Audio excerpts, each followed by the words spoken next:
All right. Hello, everyone. Good night. Good evening. Good morning. Whatever time zone you're in.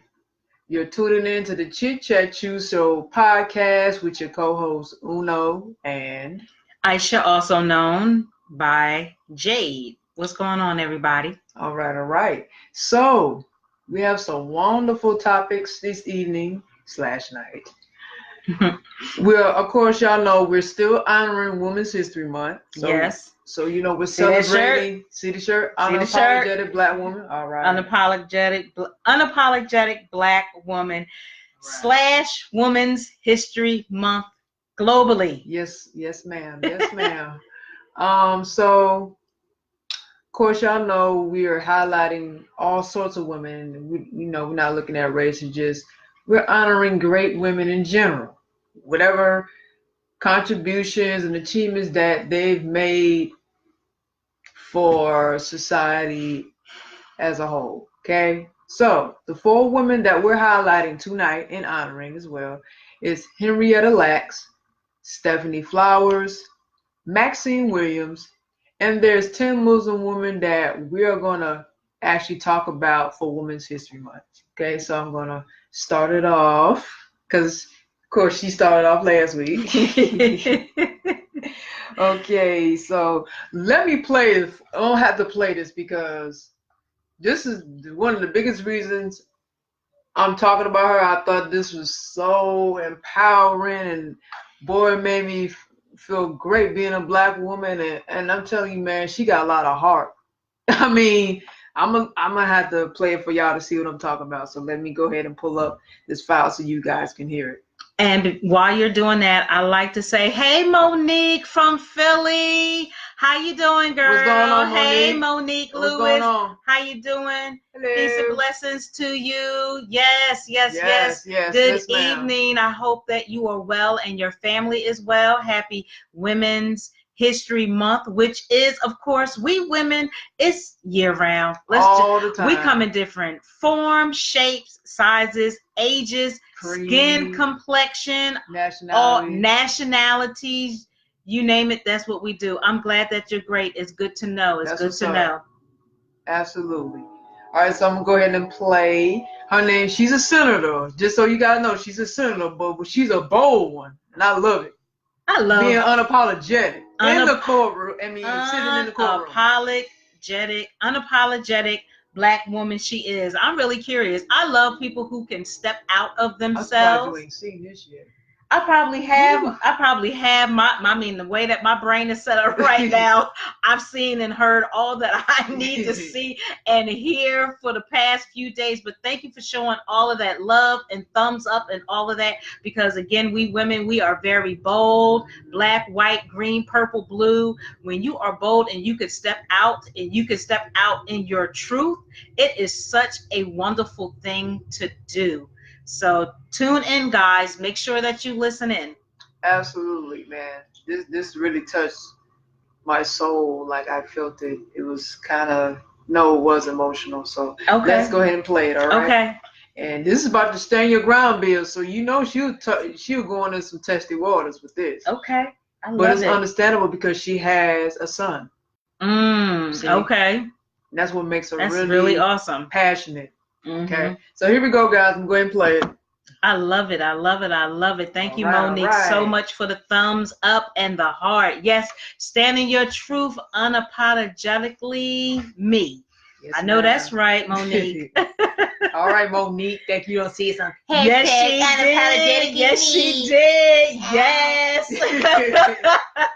That's right, she did. I'm just messing with her. I like picking with people. All right, here we go. All right. Y'all have been really good. Let's see. Let me turn this up. And now we know why we want to limit debate. Yeah, well, Matt, make a comment. Make sure you can also let us hear Monique, and for those that tune in, be as quick as let us know if you can hear this. Yes, let us know, please. I'm about to rewind. Rewind it back. All right. Y'all have been really good. So, and now we know Now we know why we want to limit debate. Yeah, well, may I make a comment? May I comment? Quickly. I'll be as quick as I can, as quick as it takes to kill somebody, I guess. You want me to be that quick. But, you know, as Miss Fletcher pointed out, and it doesn't take much to look on the local news every night and see how many black kids, black boys, black men are being killed with these stand your ground defenses that these people raise, and they get off. So I take issue with that. I'm the only person here of color, okay? I am a mother too, and I have a son. And I care as much for my son as y'all care for y'all's. But my son doesn't walk the same path as yours does. So this debate deserves more time. I'm in Pine Bluff. We have killings regularly down there. Mr. Hunter knows, he's our prosecutor. Now, I don't know where the heck, I know where you are from, Gary. And I don't know really where Mr. Ballinger is from. But I can tell you that for a long time since I've been back here in Arkansas, I have feared for my son's life. Now, he's 27, he's out of Arkansas.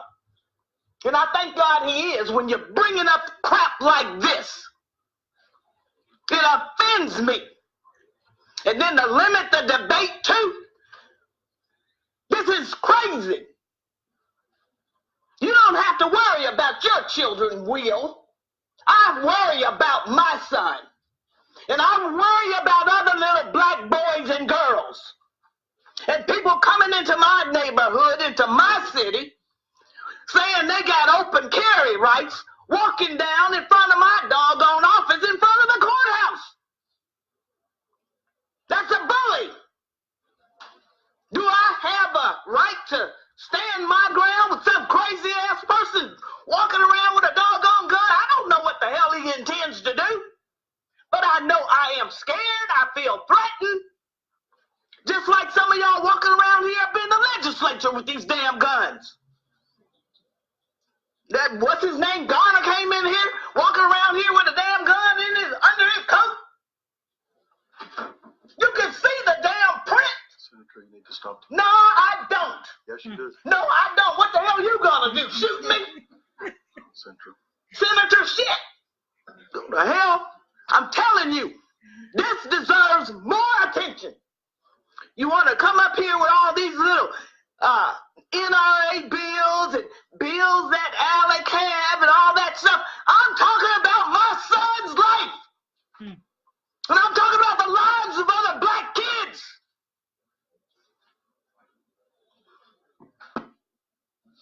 Do what the hell you want to do. Go ahead, but you can't silence me. You got your damn silence gun out the damn chamber today, but you are not going to silence me.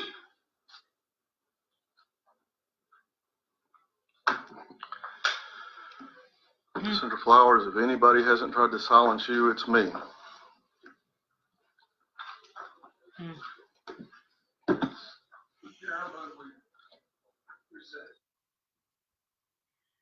Whew. I felt it. Yes. I mean, I felt her. she speaks for all the black mothers with black sons. Yes. I mean, Black mother with a black son. How does that make you feel when she spoke that? So having a black son, especially a black son who I really have not spoke too much about as far as his personal business because he is a grown man, but I can definitely identify because this system and this world that we live in, when you're black, people can take it as they want. But when you're black and you're a black man, and especially for those black men who constantly have been incarcerated or they just somehow, they target these black men, right? And I haven't lost any children.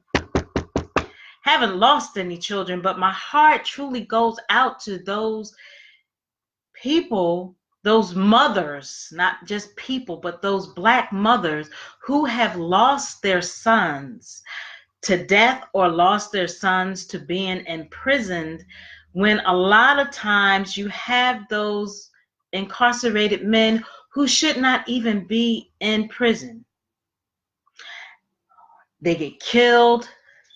And I know, I'm not trying to put Monique out there, but I know I follow her on my Facebook, and I know that she's lost a loved one. And if I'm correct, she lost her brother. If I'm correct, and if I'm not, I do apologize. And for so many more of us that have lost our Black men, they want to silence us. You know, this should be a community. Just because it may not be a person that's related to you doesn't mean that you still can't feel feel emotionally some kind of way. And that's why, for me,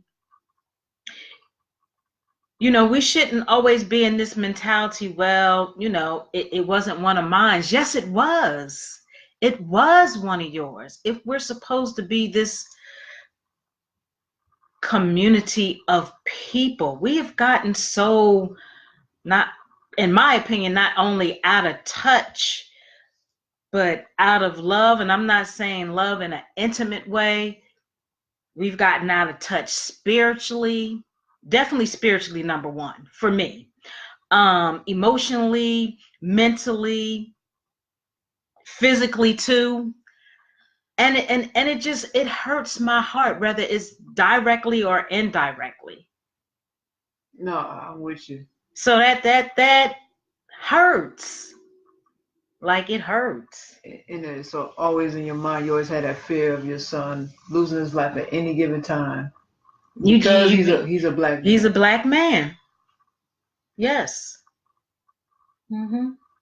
That's understandable, because a lot of Black mothers feel this way about their sons, whether he's a young male or a grown adult. They're always going to have fear for their son's life, no matter if they're in the same state as their son or out of the state, or if they're away from each other. Mm-hmm. Absolutely. I mean, they have to worry about every day. Some madness can go down at any point, just because of the color of their skin.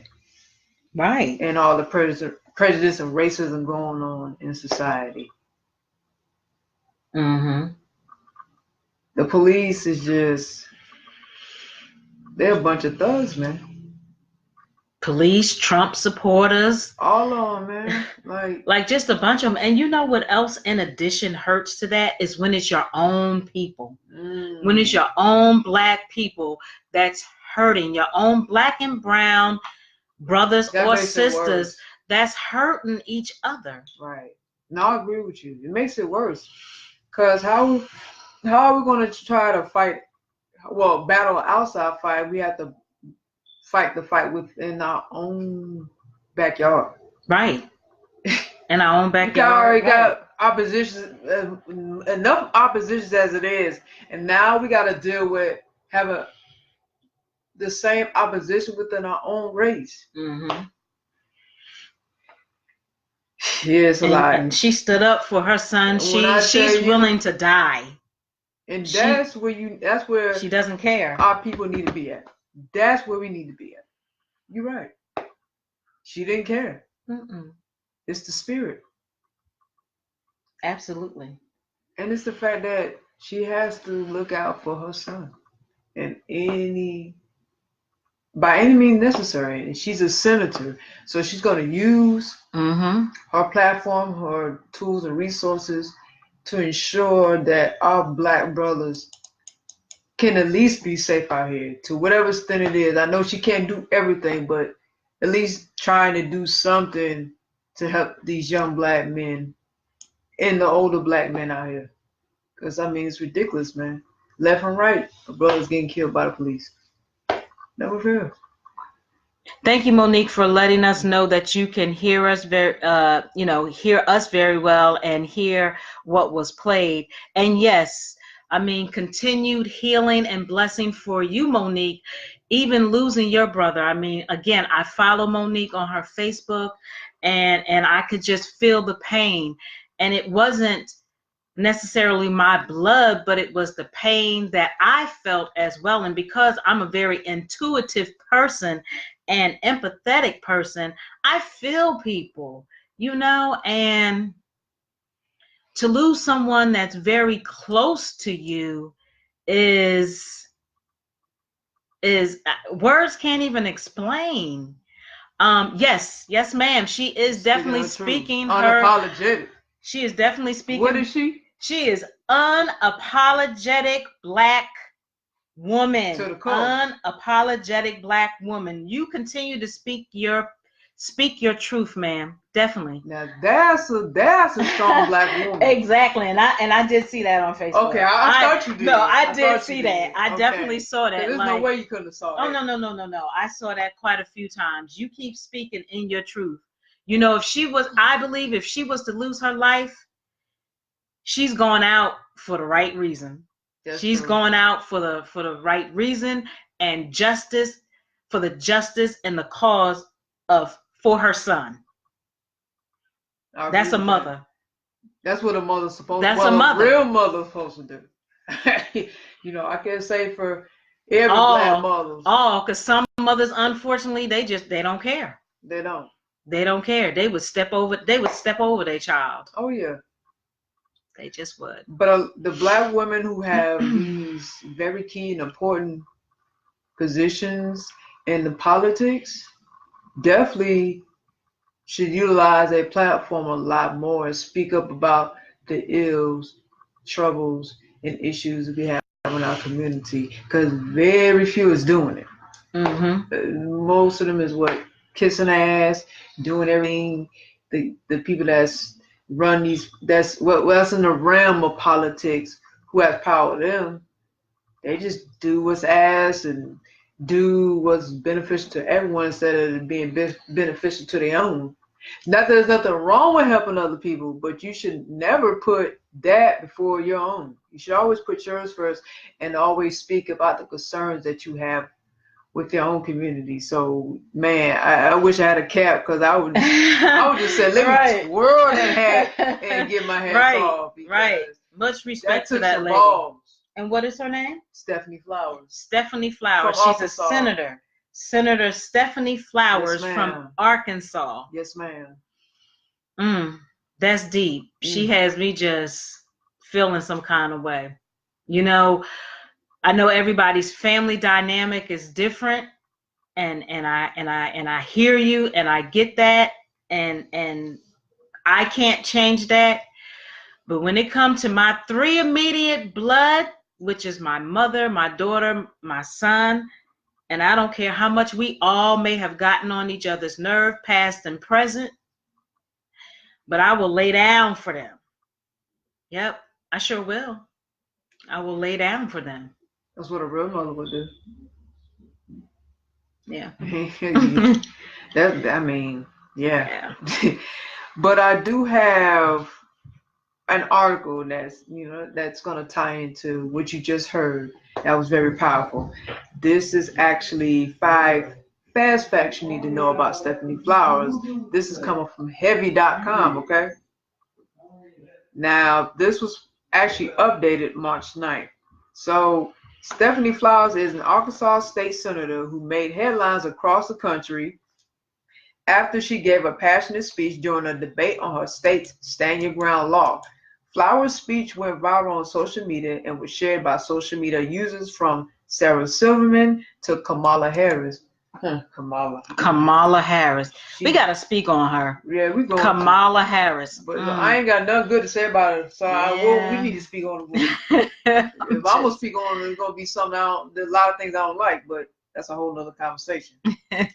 Here's what you need to know. Number 1, Flowers told her fellow lawmakers they needed more time to debate the measure, adding, "My son doesn't walk the same path as yours does."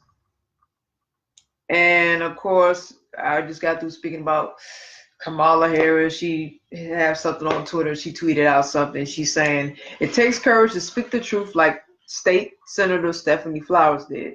Raising our voices against gun violence should never be silenced or dismissed.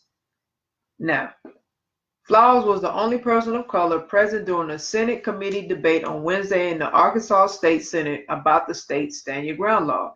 A Stand Your Ground law allows gun holders to shoot to kill in case of self-defense. 3 Republicans have proposed doing away with a measure called the duty to retreat that requires gun holders to back away when possible. I am the only person here of color. I am a mother too, and I have a son, Flowers told the committee, after some called for an end to the debate so that it could proceed to a vote. And I care as much for my son as y'all care for y'all's. But my son doesn't walk the same path as yours does, so this debate deserves more time, she added. You don't have to worry about your children. I worry about my son, and I worry about other little black boys and girls and people coming into my neighborhood, into my city, saying that they have open carrying rights, walking down in front of my doggone office in front of the courthouse. So that's what she said. Of course, you heard in the video. Now, number 2. When the committee chair asked Flowers to stop talking, she replied, "What are you going to do? Shoot me?" The chairman of the Senate committee, Alan Clark, tried to make Flowers stop talking. "Senator, you need to stop," he cautioned. "No, the hell I don't. What are you going to do? Shoot me?" Flowers responded. A little later, the Arkansas Democratic Gazette reports Flowers went outside to smoke a cigarette. She came back in to find a group of law enforcement officials, the Arkansas State Police, Arkansas Association of Chiefs of Police, and the Arkansas Sheriff's Association, advising against changing the law. The Senate committee eventually voted 4-3 against changing the law, with 1 Republican siding with the Democrats. However, the measure is expected to come up for another vote in the near future. Number 3. Flowers had one son, Zeri. Well, has one son, Zeri. And she talked about her fears about him. Flowers' son, William Zeri Flowers, graduated from Henderson State University in 2014. Here he is pictured with his mother back when he was a freshman. Flowers spoke emotionally about her fears for Zeri. As a young African-American man, she told the Senate committee, "You don't have to worry about your children. I worry about my son, and I worry about other little black boys and girls. And people coming into my neighborhood, into my city, saying they have open carry rights, walking down in front of the doggone office, in front of the courthouse." Of course, I heard that in the video. She added that Zeri has moved away from the state and said she's glad about it. He's 27 years old and he's out of Arkansas. Flowers said, "And I'm glad when you're bringing up crap like this." Flowers raised her son in Pine Bluffs, which she described as a rough neighborhood and one where she said we have killings regularly. So that's the hood of Arkansas, basically. Number 4, guys. Flowers has been in the Arkansas legislature since 2004 and is a practicing attorney. This person named Justin Gunderman tweeted something on Twitter. "I've been at Senator Flowers' fan since I saw this moment in 2017. And the person hashtag Stephanie Flowers, hashtag ARPX, hashtag ARLEG. Flowers was first elected to the Arkansas House of Representatives in 2004. She represented District 17 for 3 terms before being elected to the Senate in 2010. In the Senate, Flowers represents District 5, which includes parts of Arkansas, Desha, Jefferson, Lincoln, and Phillips counties. Flowers is a practicing attorney and is licensed in Texas and Arkansas. She grew up in Pine Bluff, where she still lives. Her father was an attorney and her mother was an educator. Finally, number 5. Flowers is a trustee of her church, Mount Pleasant AME Church. This has come from Newsweek, okay? They tweeted out something. They quoted what she said. "What the hell you gonna do? Shoot me?" Watch Arkansas State Senator Stephanie Flowers storm out after a heated debate over a controversial Stand Your Ground bill. You can't silence me. And they have that on their Twitter. Flowers lists her religious affiliation as Methodist. She is a member of the Mount Pleasant AME Church in Pine Bluff, where she is a member of the Board of Trustees. So that ends that article. And again, this is coming from heavy.com. This was published March 9th of 2019. And I will make sure to post this on our Instagram and Facebook. I'm still updating Instagram at the moment and Facebook, so bear with us. And that's the article I have for Stephanie Flowers. That is so awesome. I'm going to say her name, Senator Stephanie Flowers from Arkansas. Yes. That is so powerful. So let's see some more of these comments that's coming in for us today. That's what's up. Right. So Monique says, yes, definitely. You're right, Monique. The system was never created for us. Absolutely. It was definitely designed to bring us. Yeah, and designed to knock us down. Absolutely. Right. And let me see what else it said. She says, I did. Let me just kind of bring that down some. She said, I did. Okay. It's a 2-year anniversary. Okay. Okay. Many people. He was murdered March 21st, 2017. I remember when she put that out there. Again, I mean, my heart continues to go out, continued healing and blessings and calmness and whatever else you and your family needs to go through in order to push through it, that healing. Absolutely. And that recovery. Vinny, thank you, Vinny Labruzzi. Is that how you say your name, Vinny Labruzzi? How do I get my neighbors to be more quiet? Police aren't bad. Shit me. Okay. They're all bad as far as I'm concerned. But whatever. We must first improve ourselves before we change the world. Well, let's start with the police. Start with them. They need to improve themselves because lately they've been out here being thugs to citizens. That's what they've been doing quite a lot lately, abusing their power and patronizing people. So yeah, you're right, but it starts with the police first. Okay, I saw that. How did my neighbors' police aren't bad. We need more God, less politics. I agree with that. I definitely believe that we need more God, more creator, universe, spiritual. Yes, I definitely believe that. I'm in agreement also. I will say that I believe as well, not all, but I definitely believe a large majority of police are horrible. They're corrupt. I work around police. They are horrible. I'm not going to share the stories that's been shared with me, but a lot of police are horrible. There's a small percentage, in my opinion, that are good. Okay, let me intercede on that. I'm sorry. I say all. Again, why? I get it. When you say good cops, what is a good cop? If you're silent about what goes on and the system with the police, if you're aware of what's going on, the acts that they committed towards people, specifically Black people, then you're just guilty as them. You're not changing anything at all. You're not trying to change the police system as a whole. You're just being quiet. So that makes you just as guilty. You're just as bad. So again, it's all bad. I don't care if you Black cop, you're a white cop. If you're silent, you are the problem too. So I get that too. I mean, I have seen some cops that have not been quiet and have either lost their jobs or have lost their life. So again, for me, I'm in agreement I'm in agreement with what you're saying, but I also, like I said, for me, that small percentage that's very, not very quiet. Sure. I don't believe it. That's not quiet, because I've seen it.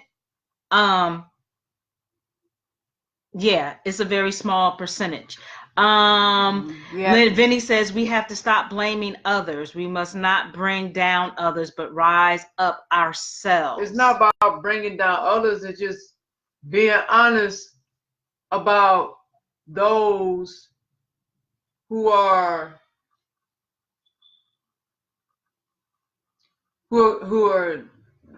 bringing negativity to society. It's just bringing light to what's going on. That's it. But that doesn't mean me or Jay or bringing down others or whoever speaks out in general. It's not about bringing down others. It's just bringing awareness to what's going on, whether it's the person doing it or it's the action of what's going on when the person did it. Whatever the case is, it's just bringing truth to what people are really going through now.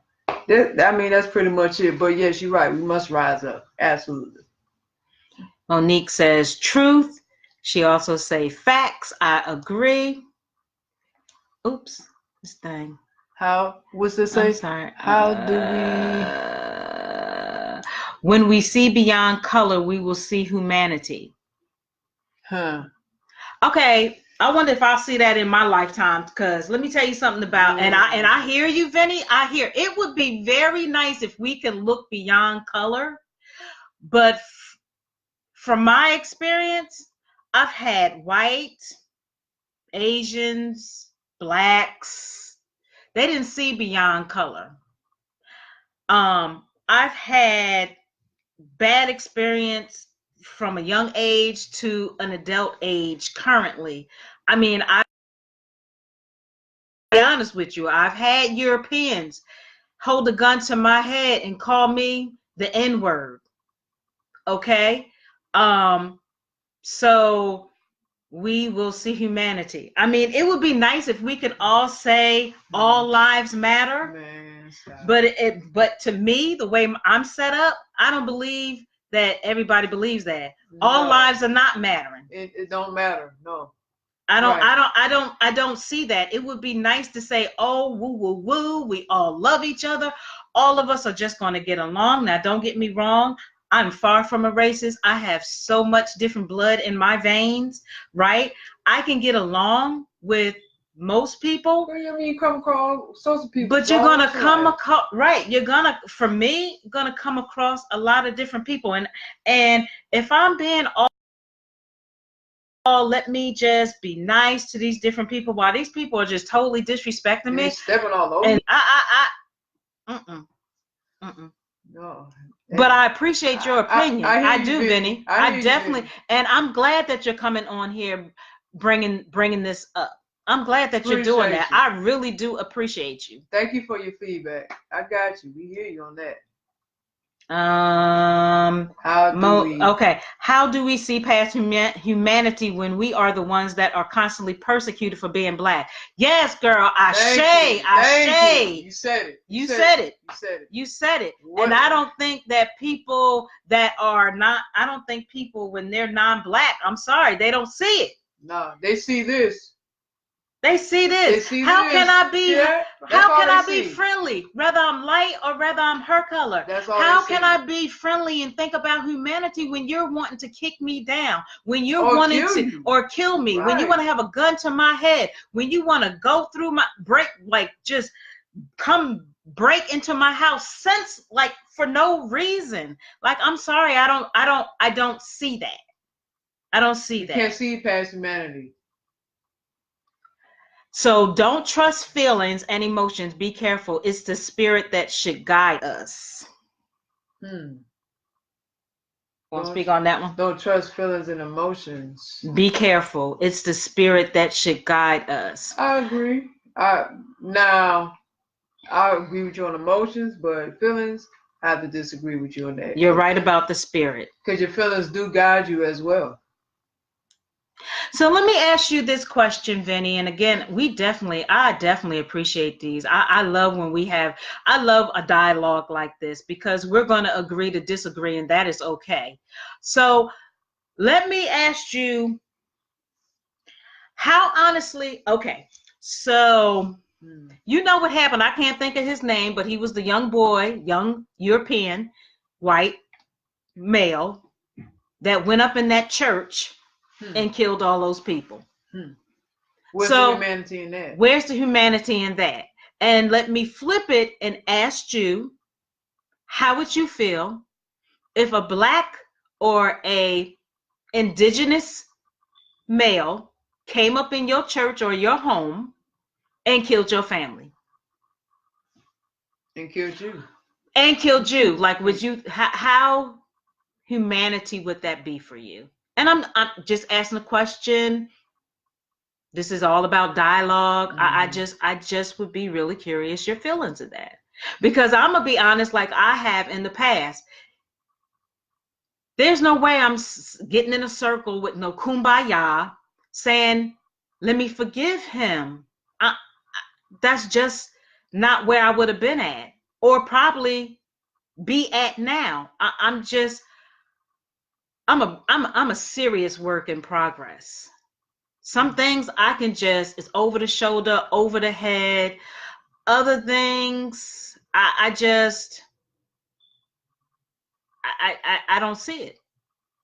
I'm not there. And at least I'm honest with my feelings. I'm not gonna sit here and be fake and be like, oh, it's okay.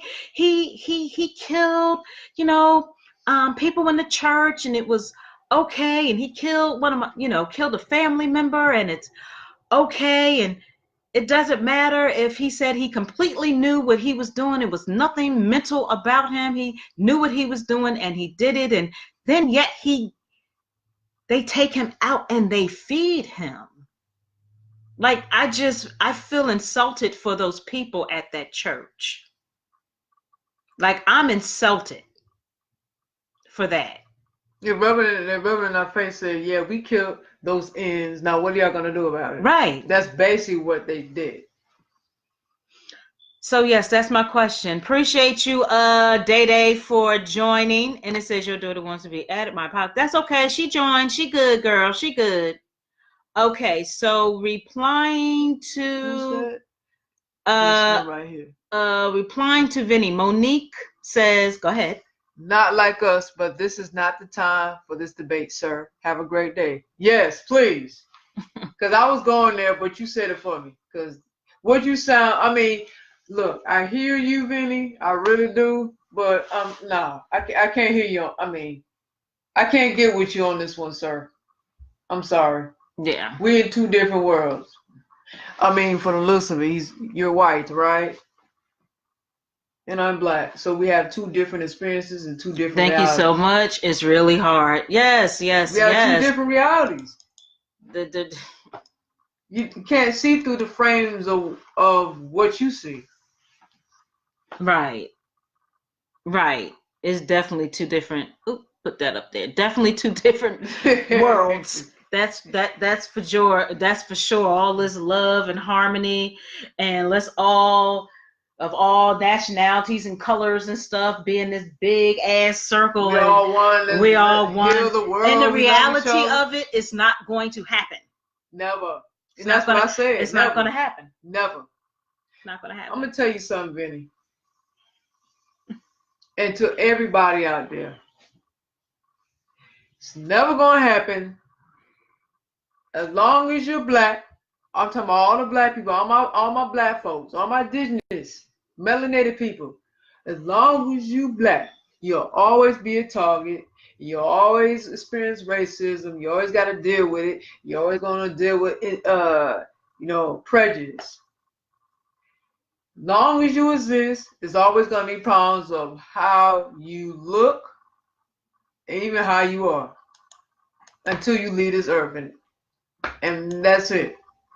That's the reality, okay? There's no escaping racism. There's no escaping prejudice, and we ain't no damn kumbaya. Ain't no heal the world. Ain't no we all one. Let's love each other. That's not realistic. I'm sorry, it's not realistic. Now we probably can coexist.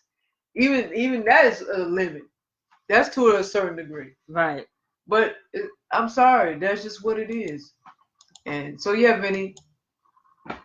We talking from two different Realities. 2 different realities and spaces. I hear you. That's though, man. right. Facts. Hashtag facts. I'm trying not to be so passionate and come off as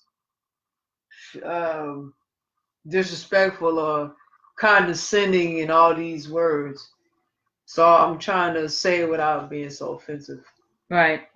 But Trying to keep an open mind. Yeah, I'm keeping an open mind. Because different people are going to come from different spaces. So we appreciate your space that you came from. So we hope that you enjoy the rest of your evening, because I see that you did not answer my question. But I'm okay with that too, honey. So you proved our point then. You proved it. Oh gosh. You know I was called the N-word on Instagram. This is a while back. I've been called the N-word. So year. See, I'm light. Right. Right? So it don't matter. I was called the N-word from a white European police officer. Right. In Darby, Pennsylvania, when I was living there with a gun to my head. Okay. No, I mean on Instagram, I thought it was. I mean, I ain't gonna lie, I was mad. I wanted to beat his ass. But see, he bold because he on Instagram. Because if we was person to person, it would have been a whole different situation. Because I would went right off in his shit right then and there.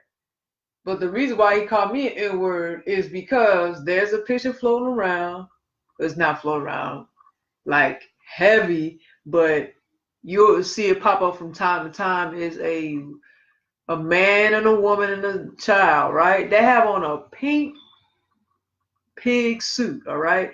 Has the actual, like the man had the actual penis with the balls, and the kid is touching the balls, and the woman, and they had the hairs under the armpits. Like it's an actual costume, and the child is touching on the white man. The daughter. Yeah, the daughter, excuse me. The daughter.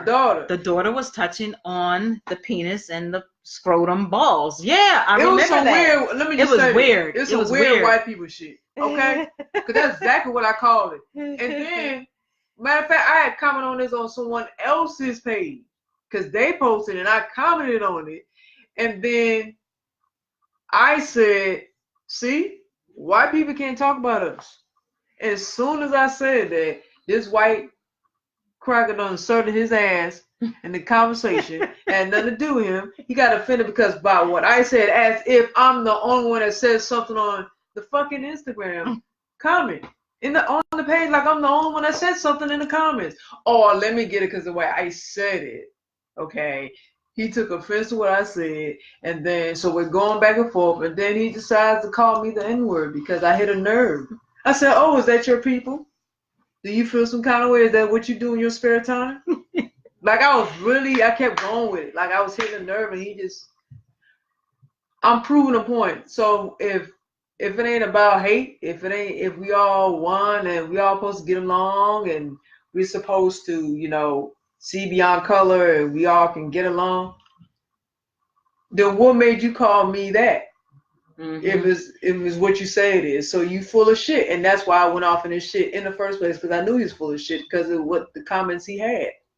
You speaking a whole bunch of gibberish that don't make sense. So I like to prove a point and just do the opposite of what you're trying to do, just to see if you're going to actually stay consistent of what you're saying. And he proved my point.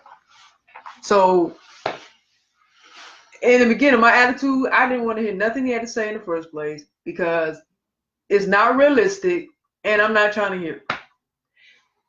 I'm sorry, it's not my problem that your crazy ass white people want to have a fucking picture in pig suits with hairs on their armpits and the daughter's grabbing the white man's balls. It was some weird shit. I'm sorry, that's not my problem that your people are weird. So you need to handle that. I have nothing to do with that. Okay? I was trying to be nice about it, but hey, I just had to tell the story for y'all on that. I thought that was funny. If he had said that N-word, I would have went off in this shit though. I'm just saying. To my face. I'm saying to my face. He felt real good on Instagram though. Oh, bless his heart. Right.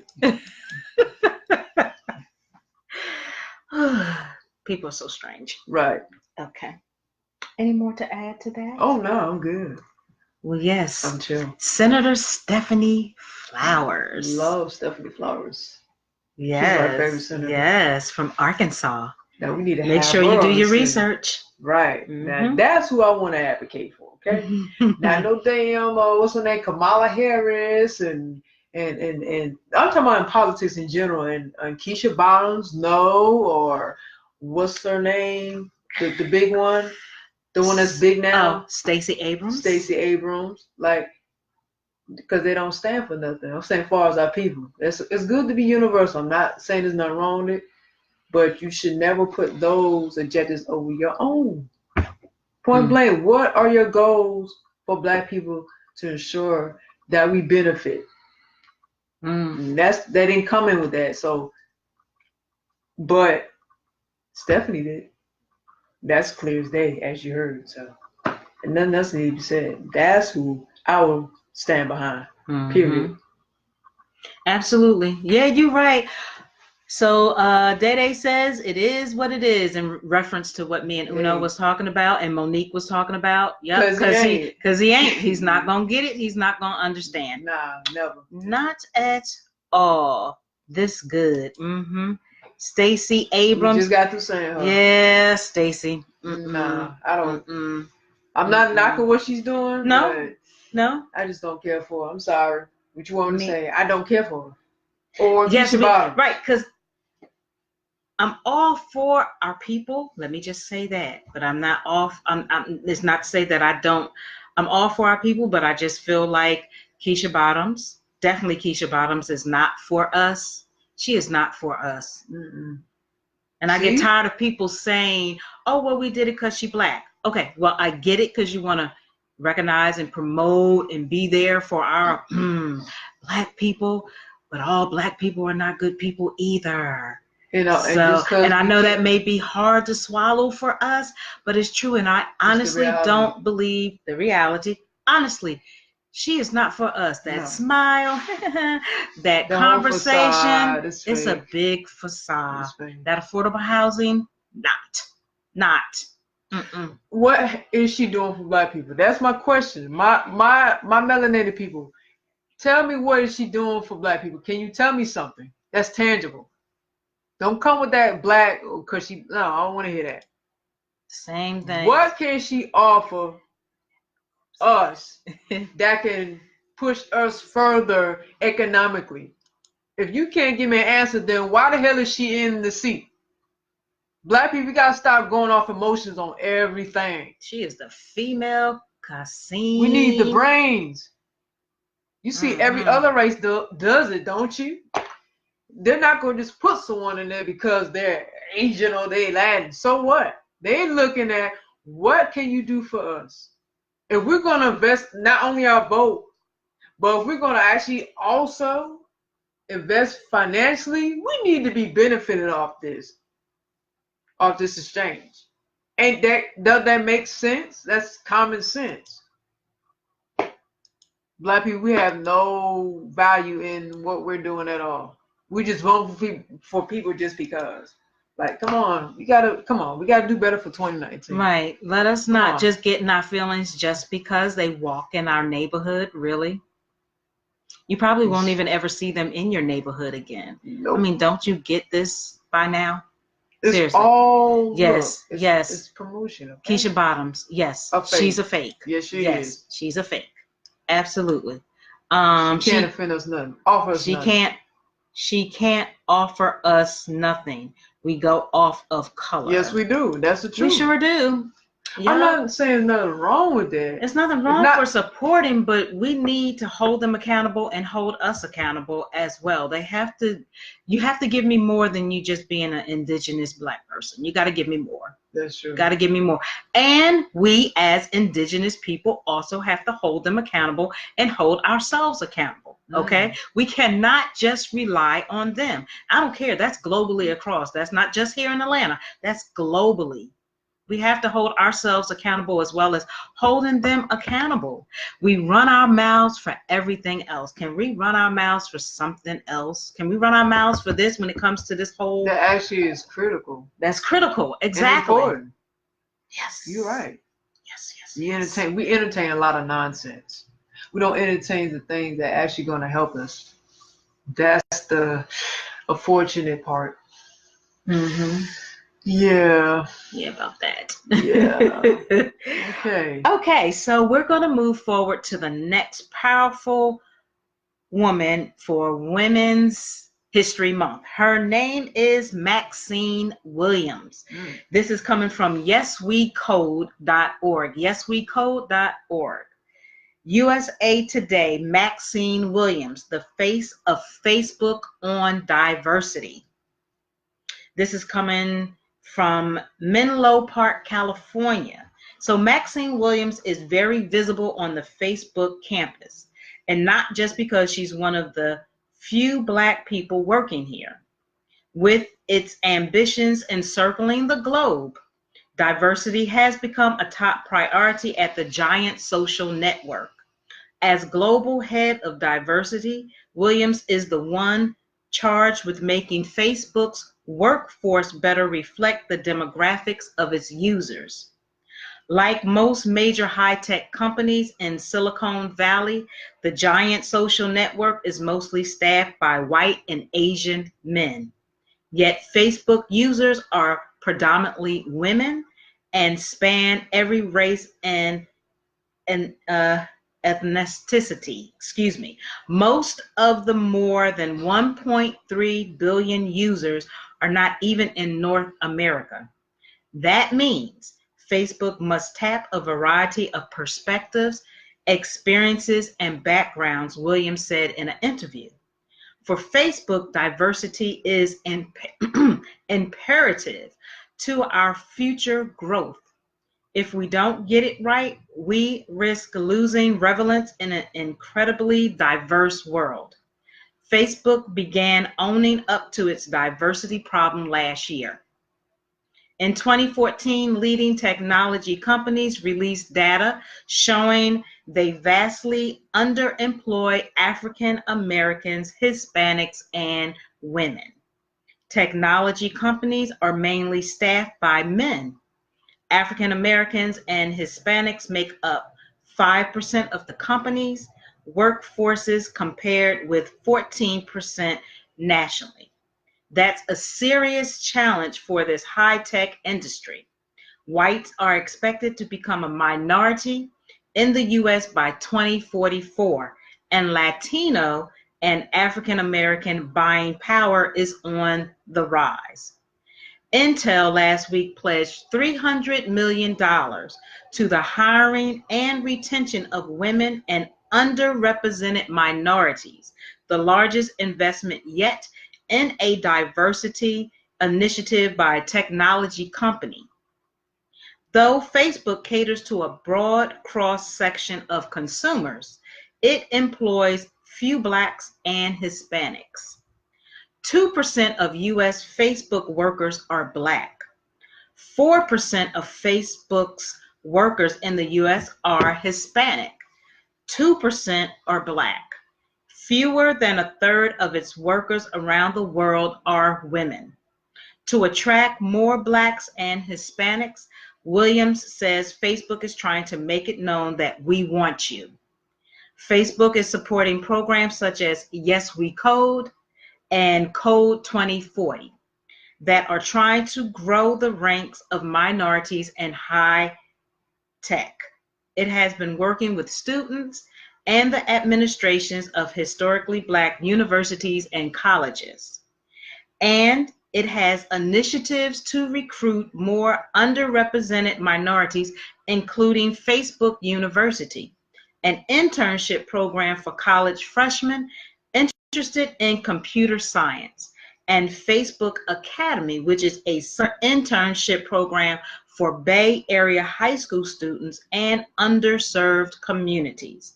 So, hoorah for Maxine Williams. That's very interesting. So what are your thoughts on that? Very, what's the word I want to use? Revolutionary, of course. Groundbreaking. Innovative. What's another word?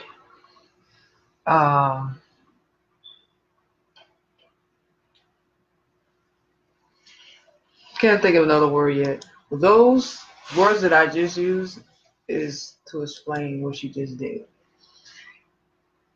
Concerning Women's History Month, I think that's cool, especially her integrating with Facebook and coming up with creative ways to, uh, catapult Facebook.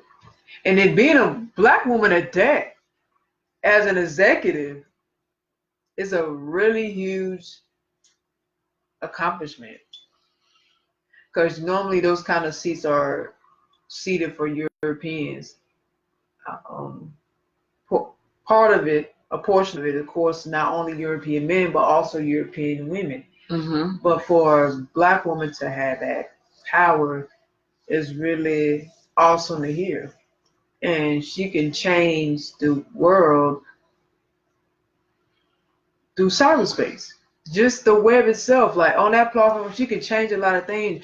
Hell, if she's really thinking, she can actually, you know, maybe get with some creatives or creators, some black people, and run your own kind of platform that's like Facebook, and be an executive on that, and do some things that's geared towards just black, issues, social issues, entertainment, technology, arts, music, etc., etc. I mean, what? Hey, again, my hats is off. I'm going somewhere else. It's just ideas. But I'm saying the power that we get in positions, we can actually take that back to our own and build. Is what I'm saying. That's what I was trying to say. But I do understand that a lot of us, honestly, are just really comfortable and content on where we at, and just want to just be a part of someone else's space. But again, my hats off to the sister, man. She's doing a wonderful thing. I mean, that's again a huge accomplishment. What are your thoughts on it? I was trying to just see if there was some more to read, but I definitely, and let's just clear up because I don't want no stuff between Monique and Day Day. When we were speaking about fake, we were talking about fake Keisha Bottoms. That's what I was talking about. I hope that that's the response to what I had said. But anyway, I'm being funny because I know y'all too. So, of course, one is my daughter and the other one I know through my daughter. But I think I would, but that's the one I was. If you want to see if there's more. It says click to read more. So I was just trying to figure out what the click to read more was. Diversity. I like it. Yeah. I like that word, diversity. And before you go into that, let me just say this one thing about that. She really just kicked the door down for diversity, to let other women of other nationalities to have top spots at those platforms. Absolutely. So that's groundbreaking. Again, I said that. So I just wanted to imply that in there for you. Oh, no, absolutely. So just continuing, since it's not working on my phone right now, so special. So also, like I had spoke of, there's, the initiative with the Facebook University. I wish that was really global, but a lot of this is more so West Coast, on the West Coast. Facebook University, also the Facebook Academy for interns, internship programs for Bay Area high school students. Of course, the coding thing is like the in thing right now. One of the in things, if you're interested in doing coding, they actually have free coding. I don't know if it's national. And coding is actually cool, though. Coding, right. Yeah, I even with my pretty mainstream level tech self, like I was actually interested in maybe seeing what coding was about, because according to resources that even if you don't have experience in it, you can really learn how to code for free, code affordably, or whatever the case may be. Mm-hmm. So that's and STEM, like that's very getting into like just advancing with your knowledge in technology. So outside of Facebook Academy and Facebook University, it says when you come from a underrepresented group that has often felt excluded, you have overcome some distrust. Williams said, it is our job to show people we really mean it when we say we want the best talent. That's how Facebook executives persuaded Williams to join the company. Williams, who is a native of Trinidad, said she was looking for a new challenge after running the diversity program at a major U.S. law firm. She asked white male executives at Facebook why they cared about diversity. They told her Facebook needs a broader range of perspectives to make this place as diverse as possible. Next year, we have to look very different from what we look like now. She says she was swayed by their commitment and the potential to address the racial and gender gap in the tech industry on such a large scale.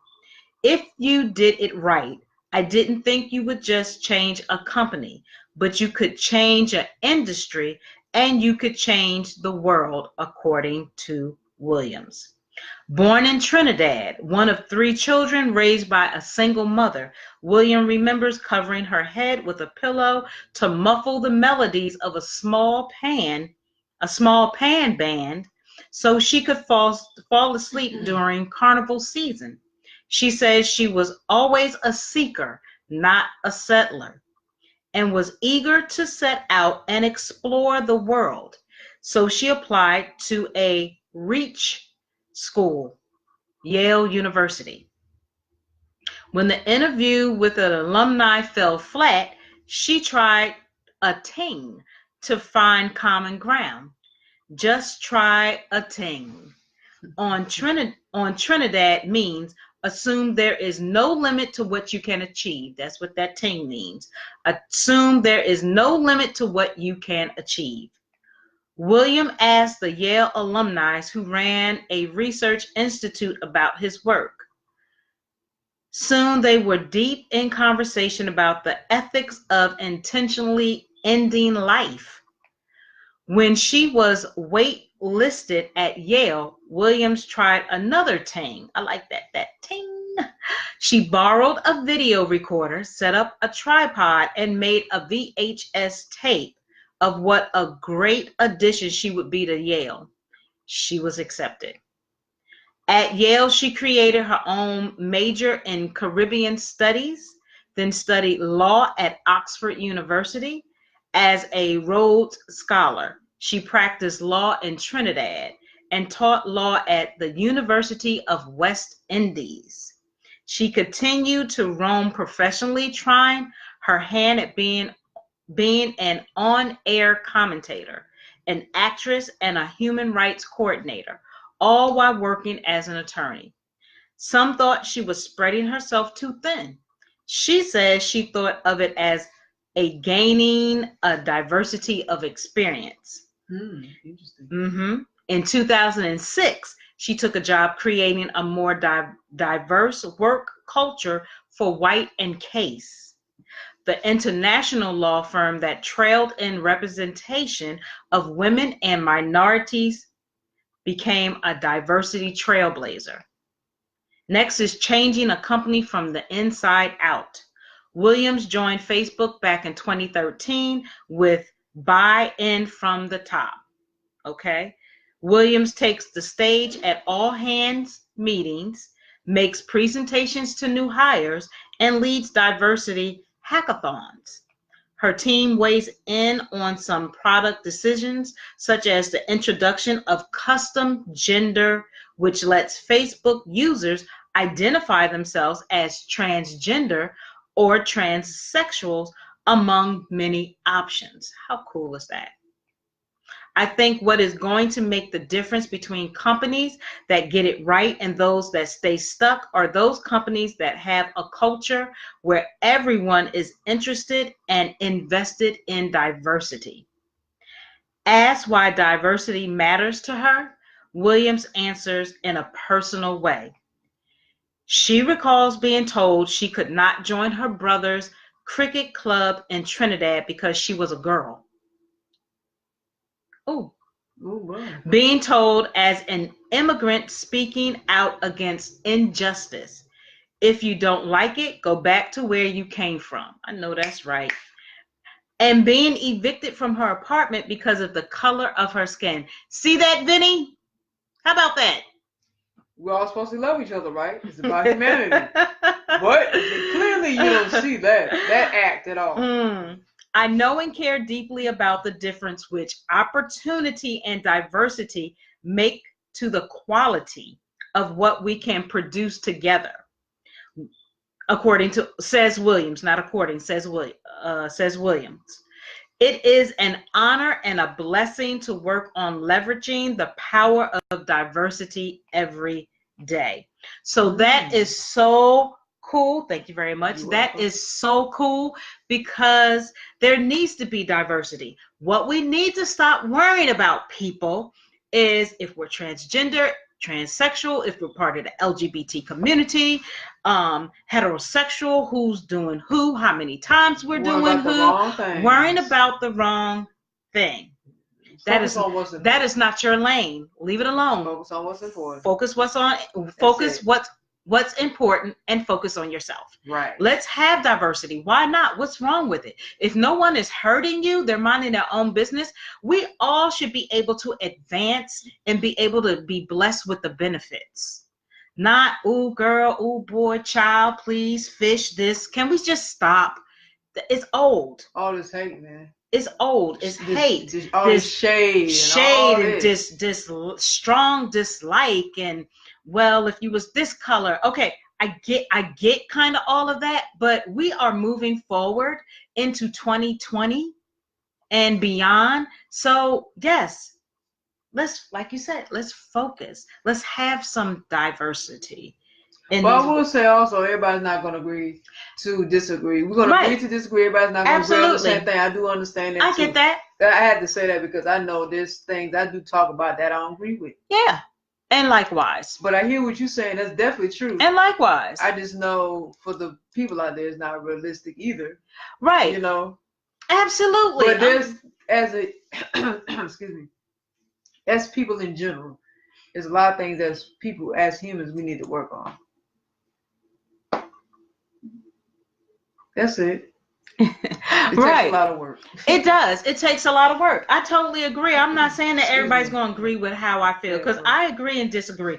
We agree and disagree. I agree and disagree with a lot of different things, and that is okay.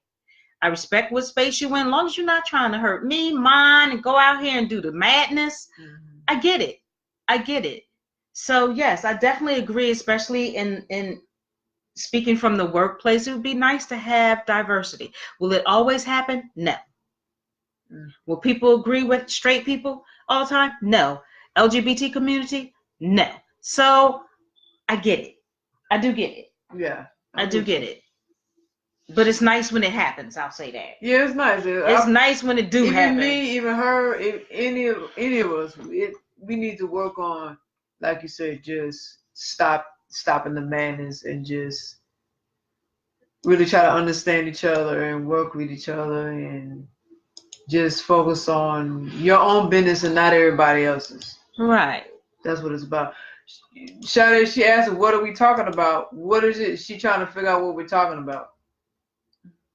I think she probably when we were talking about Keisha Lance Bottoms being fake, and Day just kind of came in late and probably said fake, but it's no biggie. We all on the same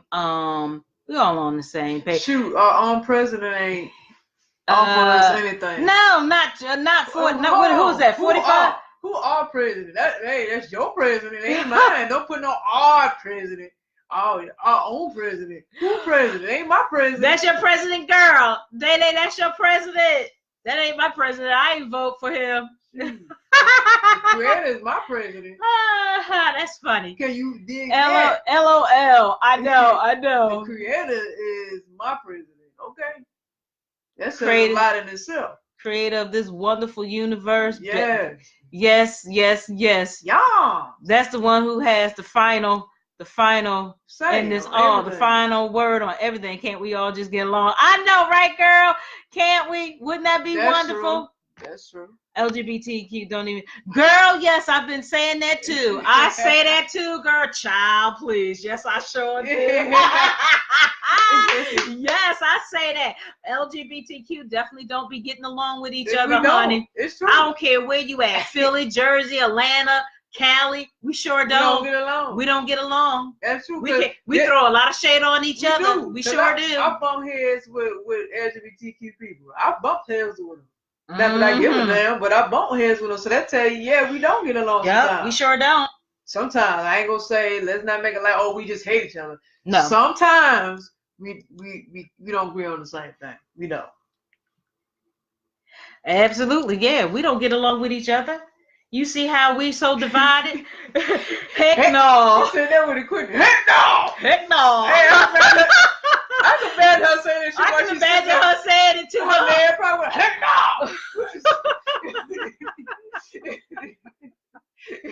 I know that's right. Well, her little country self. Unless you get a ticked off, then her little Jersey Philly come back. But yeah, I understand what you're saying. It's a shame that we can't get along, and I'm very transparent. Black and white, black and black, LGBTQ, straight and straight, like. We don't get along with each other, and it's sad. We bring each other down. A lot of us is still in that mentality about how the lights and how the darker ones, and then our brown sisters and brothers that's in between. Like, can we just stop? Even with the LGBTQ, having problems with bisexuals, or if a man wears a dress, it's a problem, or it's not a problem. Same thing applies to women. If women, dressing their sons like them, and people. I mean, there's people that have problems with studs being pregnant. I mean, there's a whole bunch of issues we got. We got the stud on stud thing. People have problems with. Not everybody in the community, but some do. They feel like that's weird. But it's just a lot of different things. We can become very cliquish, straight or gay. Same thing. That's true. Because I hear the straight folks talking, girl, she slept with, she slept with this person. That why are we? We just need to stop. That's the cliquish thing. It's very cliquish. It's really big. We can be very cliquish. Big in the LGBTQ circles. Like it that is. whole clique thing is big. I ain't speaking on straight. I'm speaking on the community that I'm in. Okay, that I'm in. It's really cliquish. It is. It is. Gotta be true. People don't like to hear the truth, but you got to call it out for what it is. Right. So I mean, it's just a lot of issues going on, man, that we have to work on. Monique said, "Go ahead." The dark are winning. Yes. Mm-hmm. Yeah. Yeah, them demons winning. They trying to, yes, they That's why being spiritually prayed up and spiritually protected on a consistent basis is key, because you're going to be attacked coming from everywhere. And if you are not spiritually protected and have that around you, you can call them God, Creator, the universe, Buddha, Allah, Jehovah, whatever. You will constantly be attacked. Okay. And if you do not know how to deal with being attacked, you will lose. That's true. You will lose. You will lose. I'm being real rap. You will lose. Since we're going into spiritual, then it does kind of tie into religion too, because then you got the whole beef in the religious community. Right. People have different faiths. So, people got problems with someone being atheist. People got problems with somebody being Christian. Someone got problems with somebody being Muslim. Somebody got problems with someone being Buddhist. Buddhist. Natural-based, Jehovah. Jehovah Witness. Even the Satanists. Yes, that's what I said. I don't get down with the Satanists, but yeah. Some people don't agree with that. Well, no, hold on. A lot of people don't agree with that. But there's a lot of people that agrees with it too, because they involved in that, they practice that, and they're in it.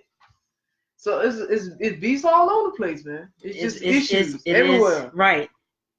But I want to be able, for me personally, I want to be able to know the good, the bad, and the indifferent, so I know how I can be accordingly. I agree. Yeah. Yeah. So yeah, being for me spiritually protected and Takes you a there long way. takes you a long way. Spiritually, it does. That's first and foremost in my life. It has been for a very long time. So yeah. Absolutely. I'm not here to recruit anybody. Mm-hmm. You have to be where it's gonna work best for you at all times. And that's the thing, allowing people to have a choice. And this is what it actually comes down to. Of everything we just said, it does boil down to choice. Absolutely. It boils down to choice. And I'm glad because, like you said, bringing it back to, what's her name? Oh, sorry. Maxine. My apologies. Yes, she's in a dominating world where you said where it's predominantly white men, white women, and Asians is right. That's true. Absolutely. The blacks and the Hispanics are lesser, but I am glad that we are getting out there, that we women, since we're speaking of Women's History Month, that we women, let our voices be heard. We are powerful. We are the bomb.com, and we just keep pushing through and breaking barriers. Absolutely. That's what it's about. Mm-hmm. It's your choice to stay stagnant, and Maxine chooses not to. She chooses not to. She chooses to break the barrier and defy the odds, being a melanated woman. Mm-hmm. I love it. An immigrant from Trinidad. Yeah, that's right. Trinidad / she's gone to different universities like Yale, getting into Yale, University of West Indies. She's all over. I'm telling you, she did and doing what she needs to do. And Absolutely. That's what I'm talking about. That's how you win. Mm-hmm. Even if you fall, get up, go through whatever emotions you got to go through and dust it off and keep moving forward. Absolutely. Because if you don't, you are allowing people, places, things, negative energies to consume you, and they will win if you let it. Like you said, it's all about choice. We have choice. We have choices, people. Just saying. Okay. Wow. So that's Maxine Williams. Yes, ma'am. So the third one we have is Henrietta Lacks now. What's her name? Henrietta Lacks. Yes. Henrietta Lacks. Now, this is what you call revolutionary. Uh-oh. To the power. The revolutionary. I'm going to tell you why. If you don't know about Henrietta Lacks, your ass need to get up on Henrietta Lacks and know this history. This is very important. In the medical health side, you need to know this, okay? Mm-hmm. So I'm going to read it. I've been knew about Henrietta Lacks, but it's funny how it comes up again, like, I need to talk about this. Because I feel like our people should know about Henrietta Lacks. Because she's changed medicine. She's changed the medical field, period. So let me go ahead and read this. This is coming from abcnews.go.com. Now, this is kind of an old article, but that's okay. Doesn't matter. This is history, okay? This is from 2010, okay? So the headline is How One Woman's Cells Changed Medicine. Now, I've seen documentaries on this, okay? In a microbiology lab at New York's Columbia University, Professor Vincent Rossaniello experiments with some cells that had led to some of the greatest medical breakthroughs of the last 100 years. Did you hear that? Last 100 years. But these are no ordinary cells. These are not ordinary cells. They're called HeLa, H-E-L-A. And they were first used in research that led to the polio vaccine. Did you read that? Did you hear that? Polio vaccine. As well as helping to develop medicines to fight cancer, the flu, and Parkinson's disease. Cancer, flu, and Parkinson's disease. And in the research that led to the gene mapping and cloning. Did you hear that? Gene mapping and cloning. They were used to test the effects of atomic radiation and sent it into outer space. Do y'all hear this? All of the HeLa cells, trillions upon trillions of them, originally came from one person, Henrietta Lacks. Powerful black woman. Henrietta, she better do that. She better. I mean, she's not around anymore, but she better do that. She better do it. A poor 30-year-old black woman who died nearly 60 years ago. The list of things we can do because of that is just incredible. You damn right. The list of things we can do because of that is just incredible. Show you right. Said Rebecca Skloot, who wrote the book The Immortal Life of Henrietta Lacks. Rebecca Skloot. Yeah, Skloot. Skloot. I like that last name. Skloot. Oh, Skloot. let me find out. I'm gonna make this a word. Skloot. Oh, my bad. I just got a little excited. My bad. Skloot. Okay. Gotta get that book. Okay. I got to get this book seriously. I'm being dead ass. The Immortal Life of Henrietta Lacks. I have to get this book. In 1951, Lacks went to Johns Hopkins Hospital in Baltimore, suffering from cervical cancer. Before she died, doctors took some of the tumor cells for research without even telling her. Okay? I saw that in the documentaries where they did speak on that. They never asked permission to take the cells, which was standard at the time. Skloot said they just took them. And that with the, the medical field is connected to the government, and that's what they're going to do anyway. They have a lot of confidentiality that they actually share with third parties, and then sharing your blood and your DNA and your cells with these big biology companies that's unauthorized to. Yeah, not surprising. Researchers discovered that those cells did something they'd never seen before. They could be kept alive and grow. I think we're owed a lot of gratitude for what Henrietta provided. Rosaniello said, there's absolutely no doubt about that. Oh yeah, you're damn right. Lacks died later that year, but her cells lived on, providing a seemingly endless supply for researchers around the world and eventually for companies to sell for profit. And the family did not get compensated for any of this, okay? Just so y'all know. Because I saw the documentary, they did not get compensated for none of this using her cells, okay? Which they should have. It's hard to pinpoint how much money has been made, but it's a lot of money. Skloot said. Skloot. I can't say it regular, I'm sorry, y'all, because she got a cool ass name. To top it off, no one in Lacks' family ever knew any of this for more than 20 years. And then they kept it from her. They kept the secrets from the family. Not surprising. How original. Right. Which I saw that in the documentary too, because the family did discuss that. When they were finally told in the 1970s, they were stunned, then angry, as they should be. Duh. That's the main thing that's troubled me about it, said Babette Lacks. Why was it kept such a secret?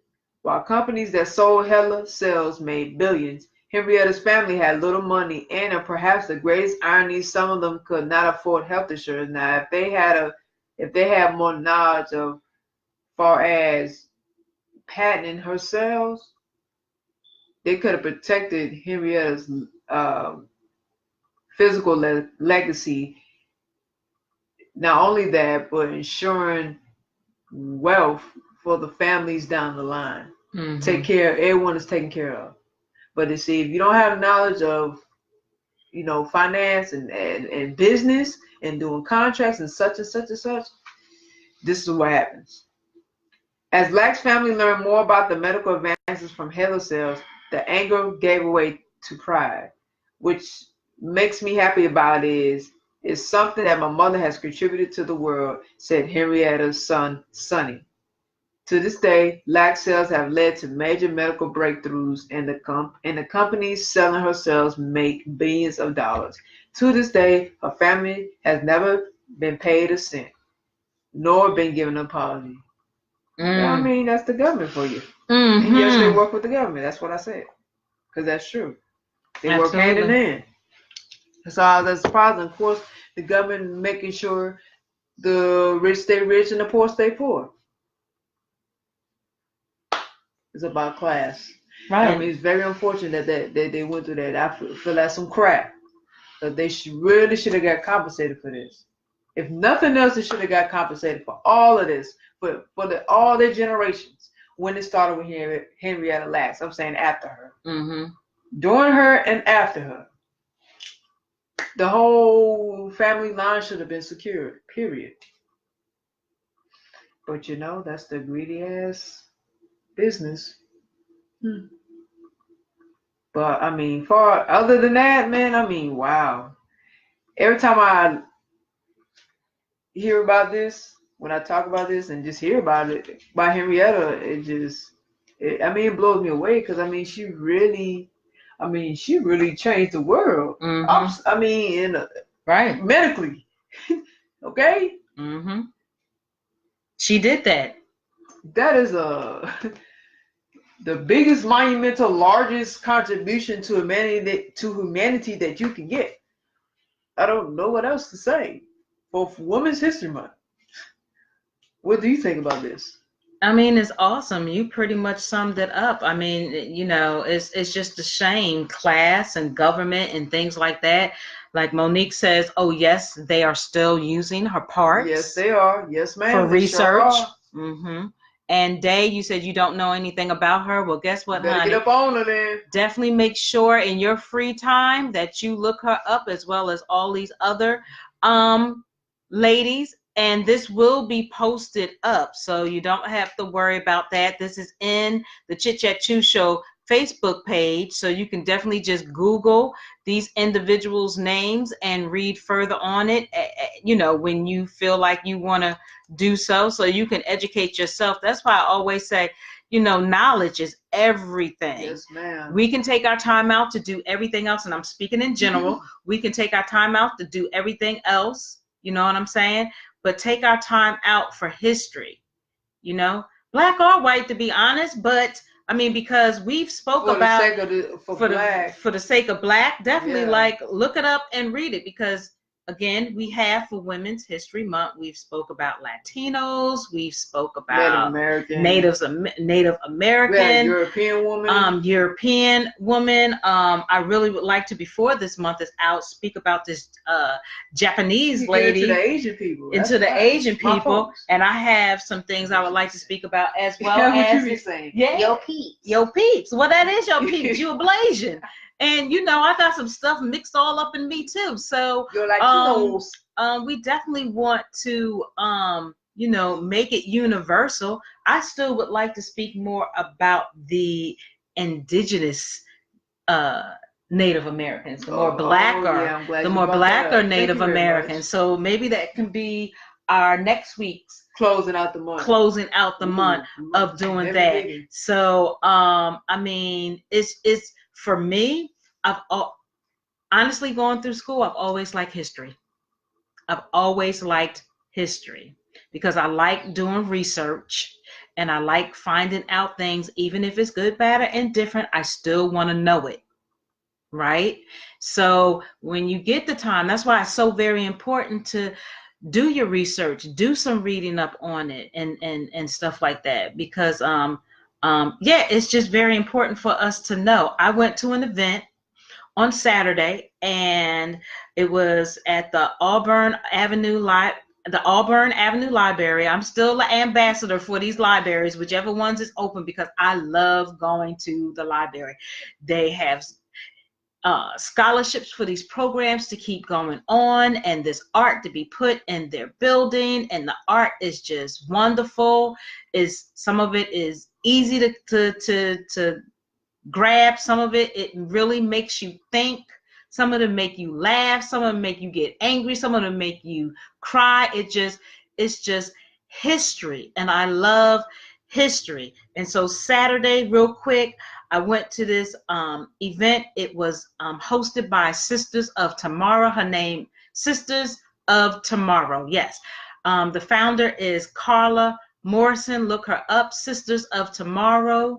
She helps our young women even our adults, like, I believe that whatever woman comes to her, she will help them the best that she can. But she had this program, and I took the picture, if you saw it on my Facebook, of me and this sister. I can't say her name right now, but I did purchase her book and it was celebrating 100 years of Black women in the civil rights movement.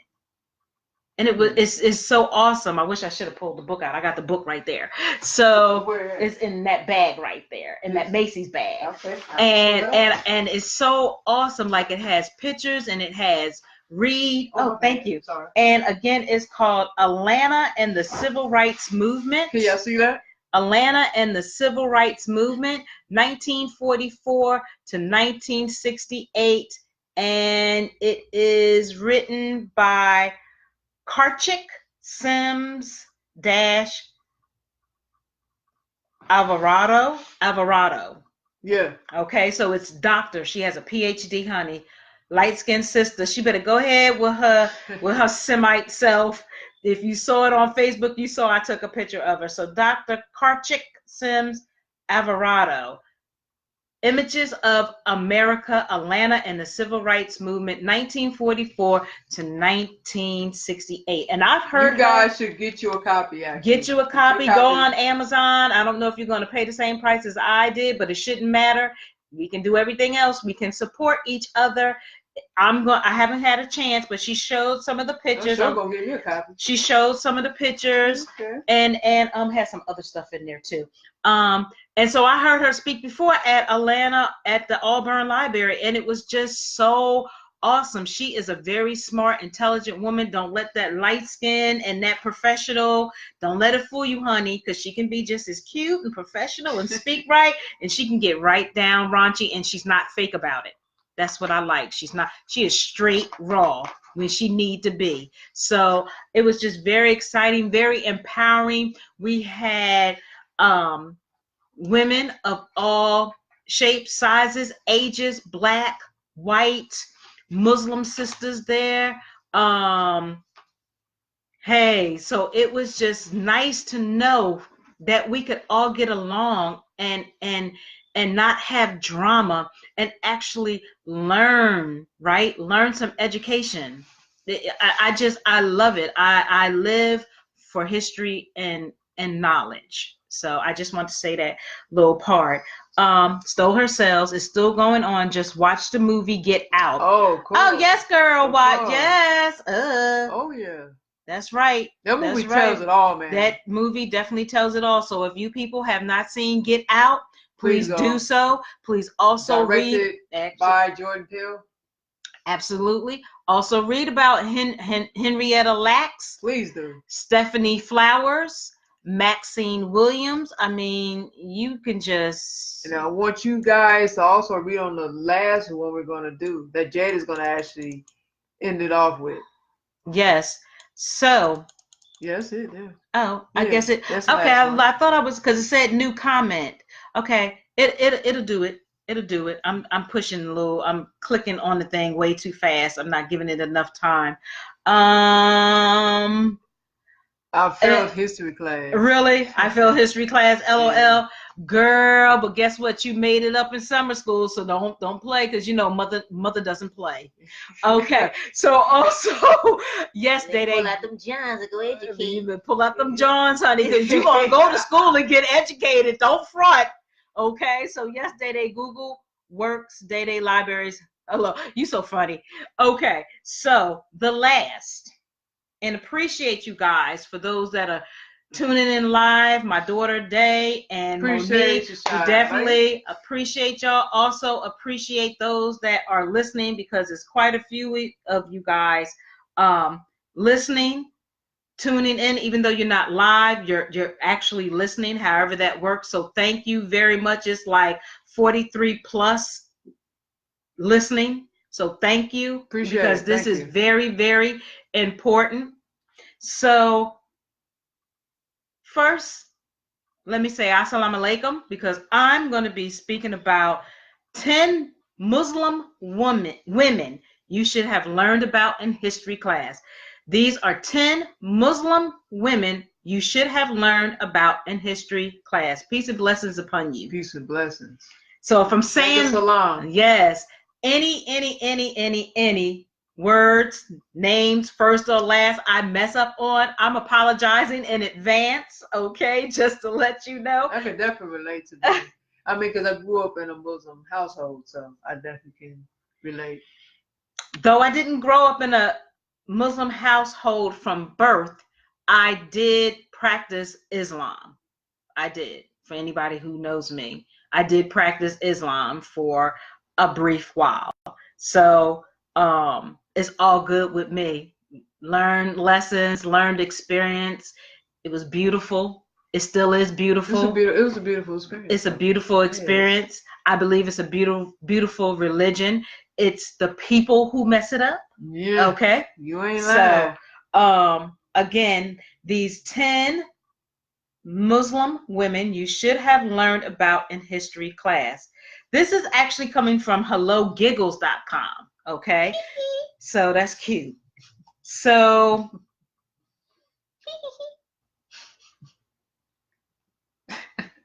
Hello Giggles.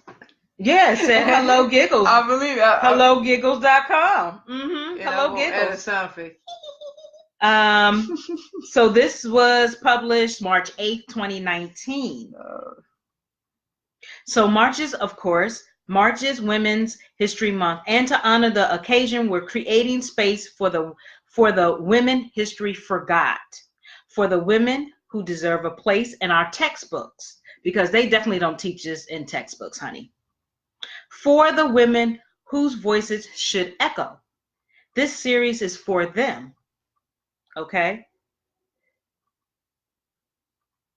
Just trying to get down to where we get into the meat of it. Okay, so when it comes to rebelling, truth-telling, and taking action to make the world a better place, women have been doing their part and then some for centuries, and we will continue to do it. And women of color in particular have often led the charge, challenging white supremacists even before we had a name for it. Sadly, their notable contributions to arts, science, sports, and politics frequently go unacknowledged, or worse, are entirely erased. For women of Islamic faith, though, their Muslim identity adds a uniquely painful dimension to the experience of oppression in a post-9/11 world. And unfortunately, historical erasure is you got it right. Erasure is just par for the course. But we'll be damned if Muslim women like Rashida Tlaib and Ibtihaji Muhammad don't get their historical due. Okay, so we are going to, which you can go to, this looks like Instagram, you can go to Women's March. Okay, if you are on Instagram, you can go find them at Women's March. I believe this is Instagram, right? This Instagram? Yeah, that's Instagram. Okay.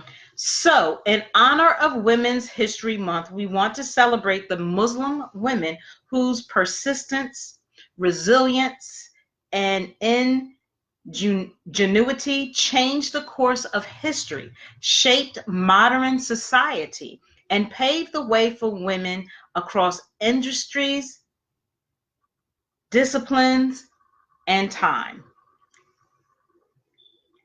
So the first one that we have, she is on Instagram as well. I believe you say her name, Malala. Malala Yousafzai. Sound like it. Something close to that, and I apologize again. So Malala Yousafzai loved school, the daughter of a teacher who ran a girls' school in Pakistan. Malala learned at an early age the critical importance of girls' access to education. So when the Taliban took control of the Swat Valley and banned girls from going to school, Malala spoke out on behalf of girls and their right to learn. Unfortunately, Malala education advocacy put her in the Taliban's crosshairs. And in 2012, a gunman working for the Taliban shot Malala as she was on her way to school. Malala was only 15 years old, but she survived. And in 2013, she and her dad founded the Malala Fund to advocate for every girl's right to an education. In addition to being a published author, Malala is the youngest recipient of the Nobel Peace Prize. Malala was named after Pashtun heroine Malali, and many believe she is destined to do even more great things. We think so too. Next is Warsan Shire. Let's go with that. Shire. Warsan Shire, which she was born in 1988 and she's still presently living. So remember that goosebump inducing poetry Beyonce, recited in between songs on 2016's Lemonade?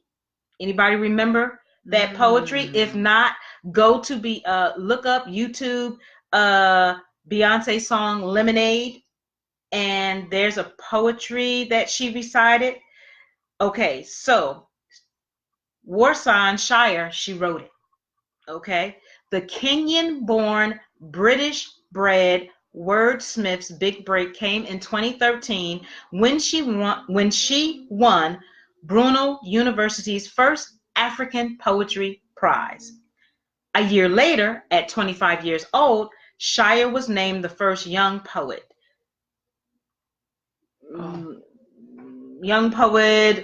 Laureate, excuse me. Laureate.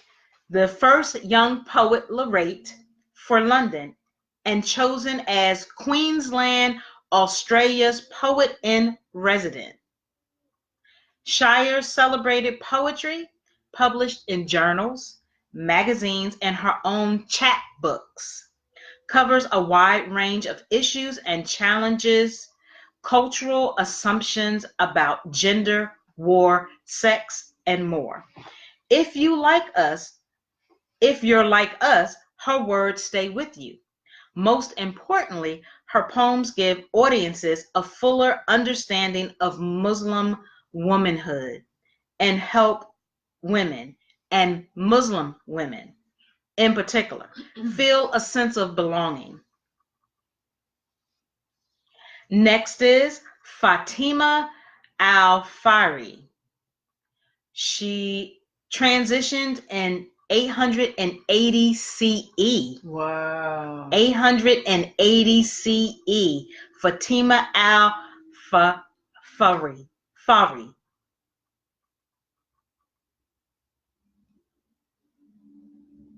So here's a fun fact. The oldest university still in operation was founded by a Muslim woman.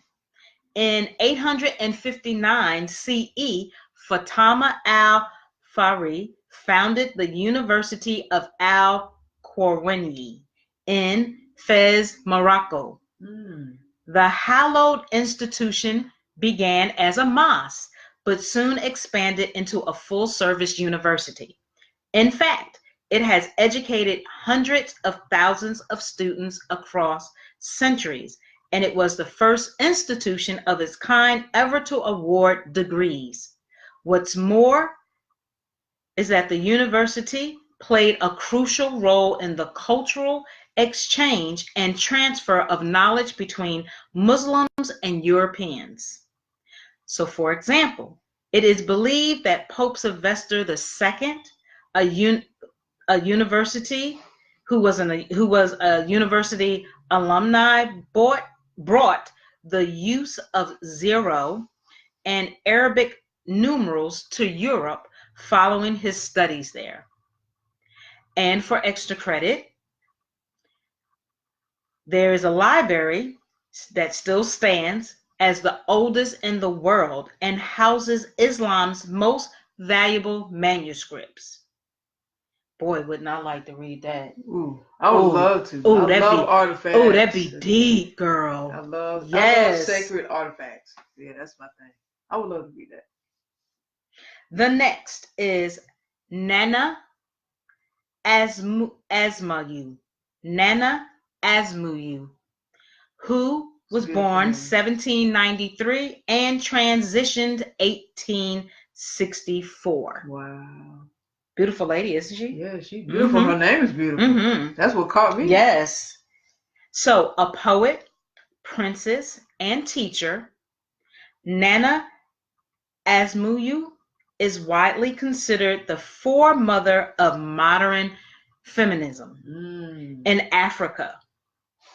The daughter of the founder of the Sokoto Caliphate, an Islamic Sunni Caliphate in West Africa, Asmayu received a first-class education and was fluent in 4 languages, which is Arabic, Fula,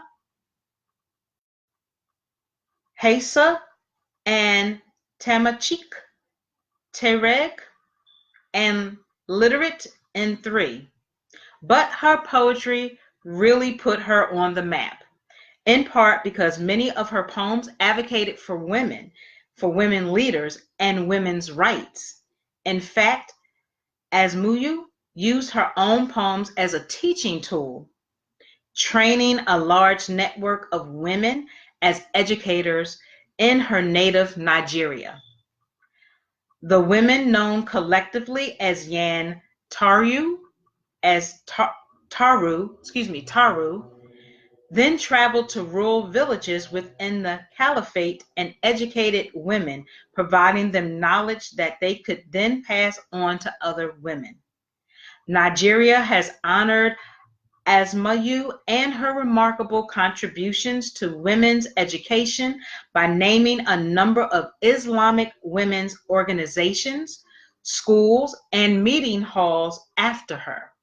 No doubt she dedicated her life to uplifting the minds of her fellow women. That is so awesome. That was really awesome. Next is Zaha Hadid. Zaha Hadid, who was born in October 1950 and transitioned March of 2016. This is her. She looks familiar. So she was born in Iraq and educated in Britain. Zaha Hadid, dubbed the Queen of Curve, burst onto the architecture scene in 1983 when she won an international design competition to create a new leisure and recreation center in Hong Kong. Though her imaginative horizontal skyscraper design, called the Peak, was never built, more opportunities to realize her radical designs came her way. But it was her design and execution of the Lois and Richard Rothko Center for Contemporary Art in Cincinnati, Ohio, that solidified her reputation as a true visionary. In fact, in 2004, a year after the Art Center opened its doors, Hadid became the first woman to win the Pritzker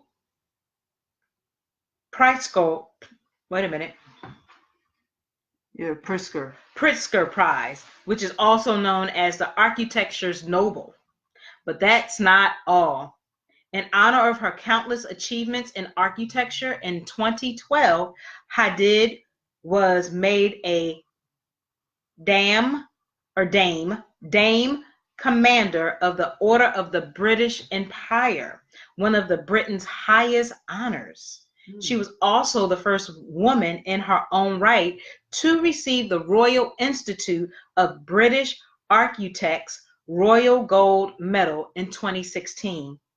Did we mention she taught architecture at Harvard and Yale? Color us impressed. I mean, these women are doing it, okay? They're doing some dope things. Absolutely. Man. Oh my goodness. The next is Dr. Amina Wadud. Dr. Amina Wadud. She was born 1952 and she is still living. Isn't she awesome? Yeah, beautiful lady. Beautiful. So she was born Mary Teasley in, wait a minute, I know it's in Maryland.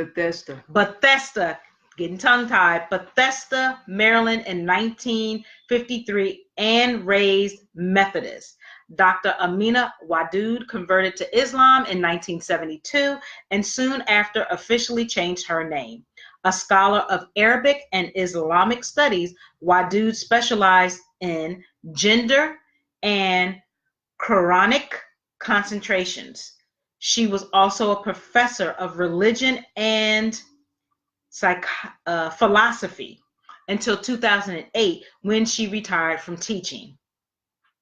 Well, retired from teaching in a classroom anyway. Today, Sister Wadud delivers keynote addresses at universities, grassroots events, and government forums around the world. She's a published author as well and wrote the book Quran and Women, Rereading the Sacred Text from a Woman's Perspective in 1992. I want to read that one. Okay? Yeah. Okay, I want to read that one, okay? That book again is Quran, the Quran and Women, Rereading the Sacred Text from a woman's perspective. I want to read that too. I'm trying to tell you. A copy. Okay. But Sister Wadud cuts a controversial figure in the Islamic community because she advocates for Muslim women to lead prayer services. Woo! Whoa, that's a huge step. Woo! A ritual almost always reserved for men. In 2005, Wadud led prayer services for Muslims in New York City, challenging the long-standing rule that bars women from leading prayers. And she continues to lead prayers for mixed congregations around the globe. You better do that, okay? Pointing to her academic research, Wadud agrees that the customs of the Prophet Muhammad show no evidence that women are prohibited from performing the special and vital community service. She even argues that the Prophet Muhammad would approve of such practice. Talk about bold. Yes, she is. She is bold. What? Wadud's views, as controversial as they may be among practicing Muslims, let people know that not all Muslims think the same. Whether or not one agrees with her interpretation of the Quran, her out-of-the-box thinking proves Islam is not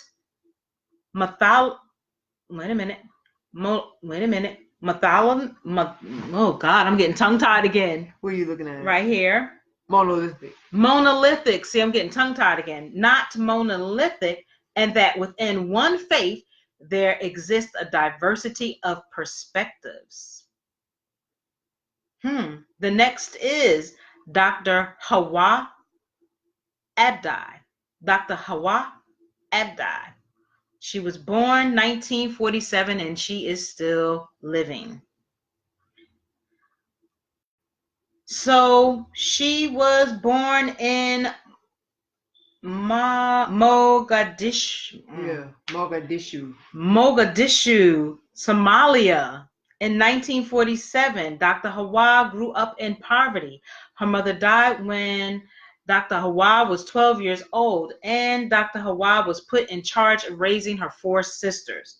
In 1964, she received a scholarship to study medicine in Ukraine and soon became Somalia's first female gynecologist. But Dr. Hawa wanted more, and later she earned a degree in law too. Oh, and she also became a professor of medicine at the same institution where she studied law. Let's talk about that. She even opened a clinic on her family's ancestral farmland to provide free health care for her community. Woo, could we get free health care here? Yes, bad. And funded the clinic with the farm's profits. Today, Dr. Hawa continues to serve her community via the Dr. Hawa Abdi Foundation, which is DHAF, which promotes a more peaceful, equitable Somalian by providing healthcare, education, shelter, and access to sanitation to hundreds of displaced families. Did we mention Dr. Hawa was nominated for the Nobel Peace Prize in 2012. Real talk. We think she should have won. So I'm going to let you finish off the last three. All right. So number 8 is Noor Anayat Khan. She was born January 1914 and transitioned September 1944.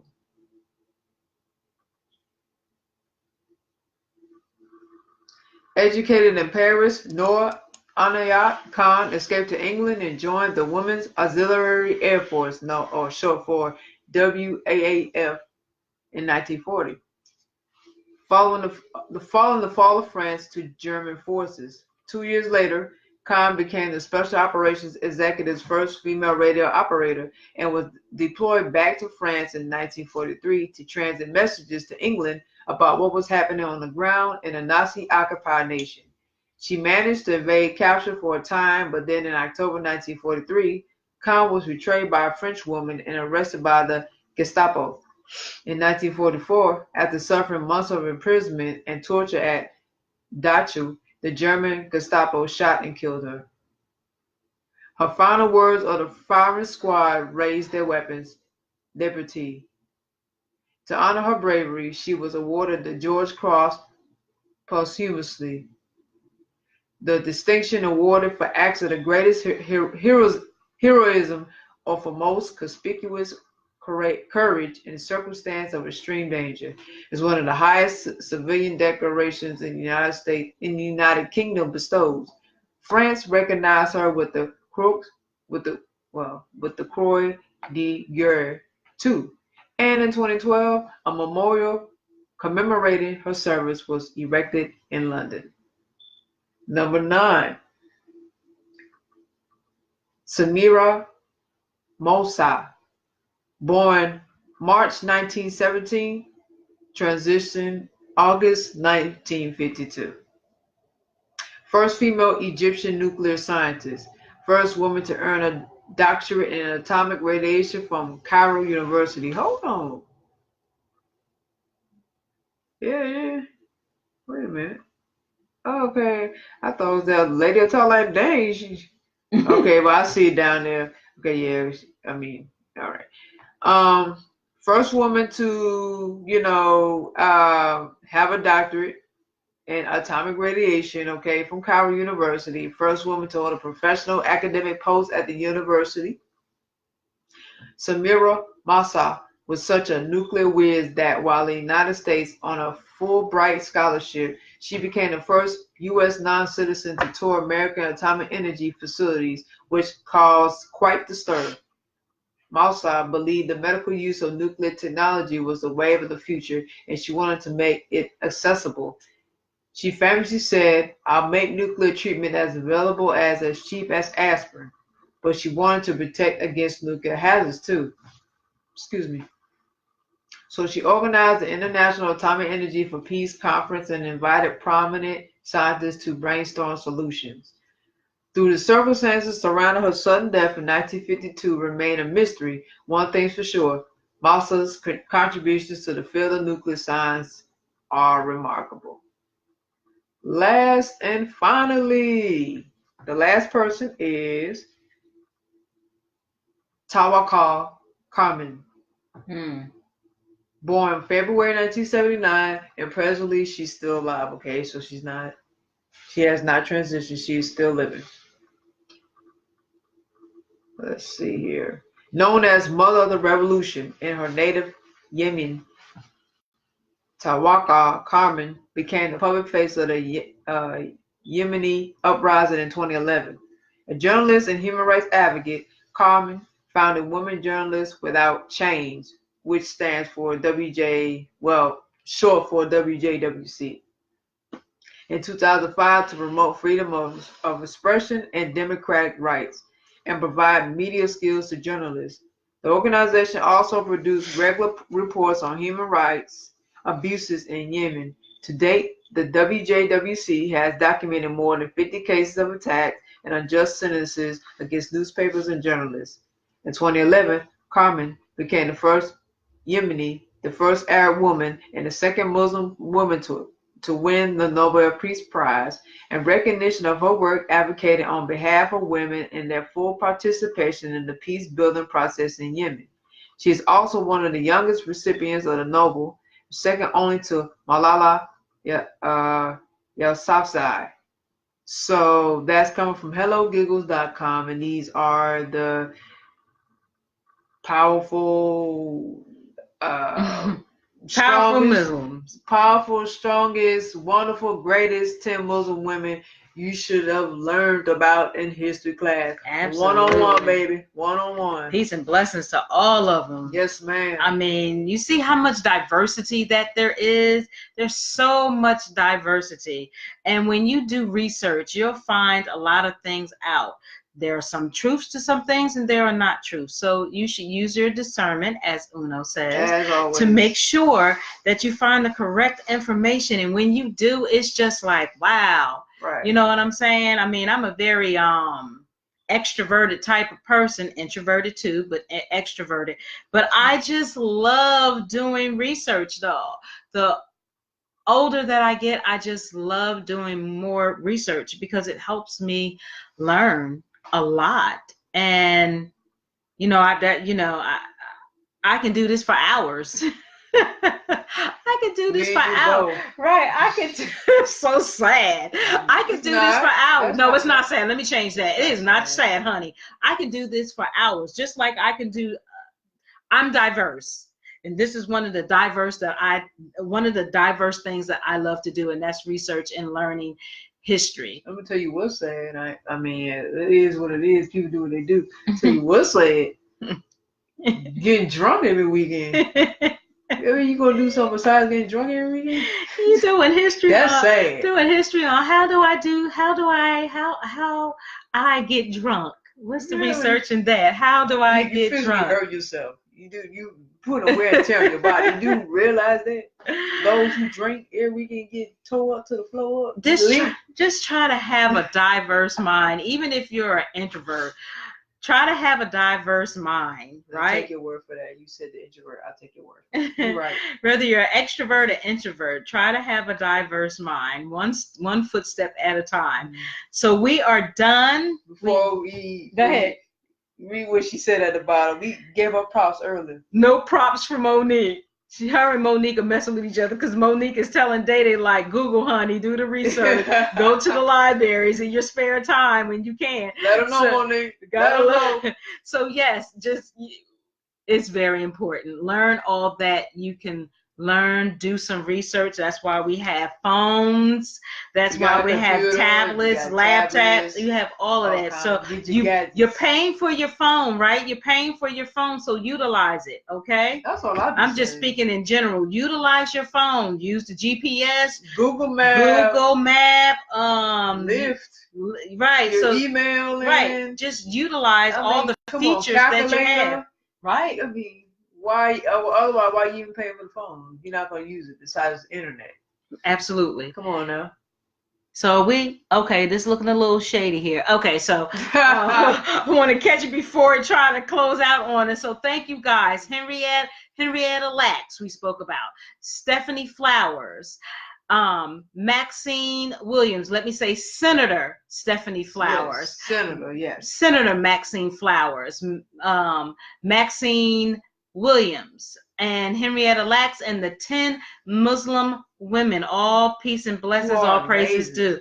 due. All Everyone. praises due to Allah. Yes, all amazing, amazing, amazing women for Women's History Month, which goes on for 365 days out of the year.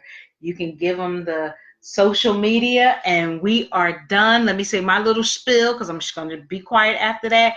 Always, please, please, please, self-care. Always do self-care. Everything that you do in your daily life. Self-love and self-respect. Know your worth. Know your value. Create your happiness. Create your greatness. Never forget that. Like Nike, just do it. If you fail, it's okay. Go through your feeling. Get up, brush off, and move forward. Catch it, check it, change it. I will never forget that in the group that I went to. Catch it, check it, change. Check it, catch it, check it, change it. Okay?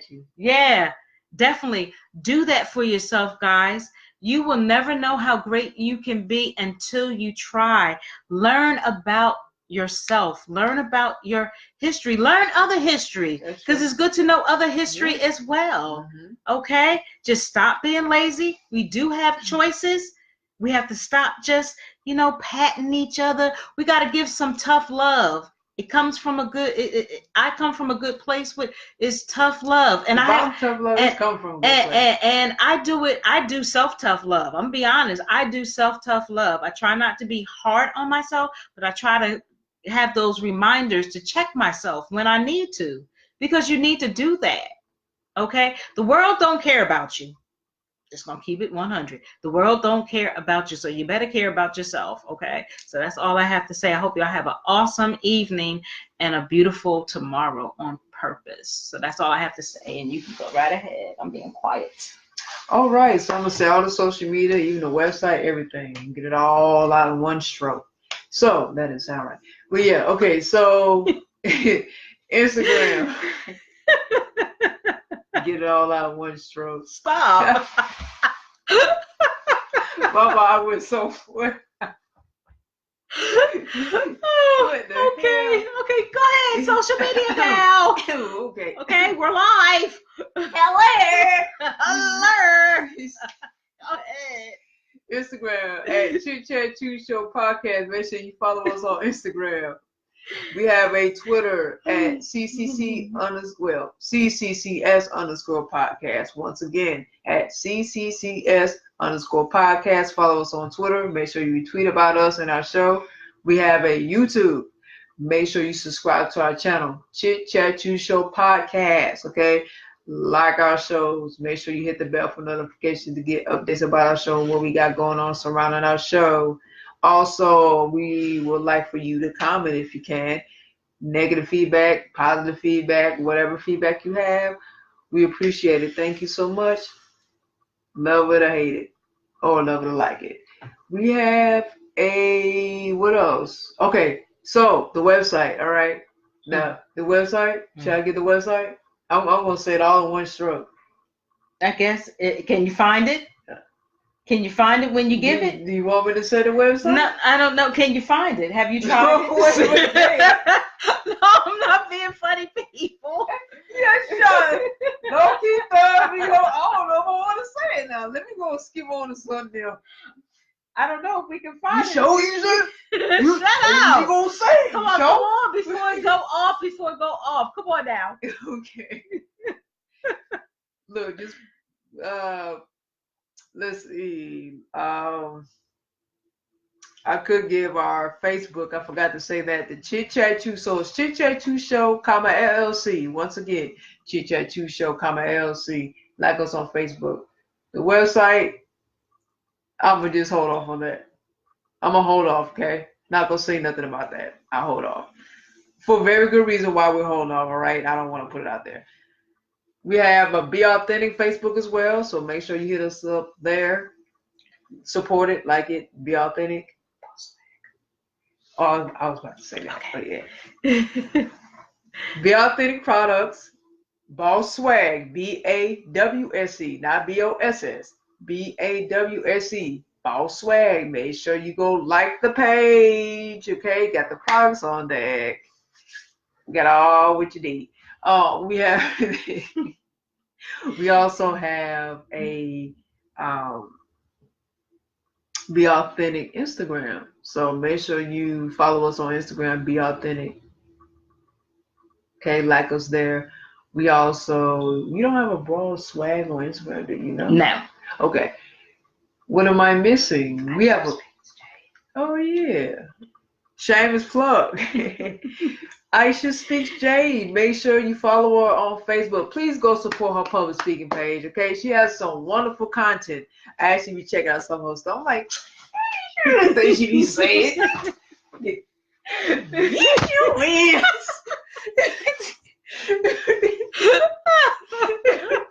Is your motivational Shut up. I'm just picking. So yeah, follow her on Facebook at Aisha Speaks Jade. She also has an Instagram, Aisha Speaks Jade. Please follow on Instagram.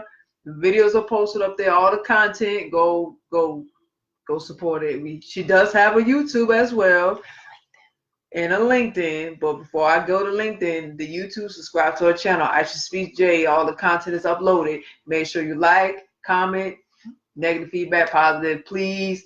Support, and she has a LinkedIn, Aisha Speaks Jade. Go link her, okay? Go connect with her on LinkedIn. I've said it all, I believe. Oh, Be Authentic also has a Twitter. So I believe is Be Authentic. It's B_authentic, I believe. But if you just put in B, not BE, Be Authentic, it should pop up anyway. So go follow us on Twitter. Okay? Support our line. Support. Please. Support us. BOB, support. Right. Just support, honey. Just support. Just do that, okay? That's it for tonight. It's a wrap. Nothing more to say. You don't said everything you need to say? I did. I'm just gonna wait. Okay, I'm gonna wave out too. Peace. Good night, everyone. Have a good night.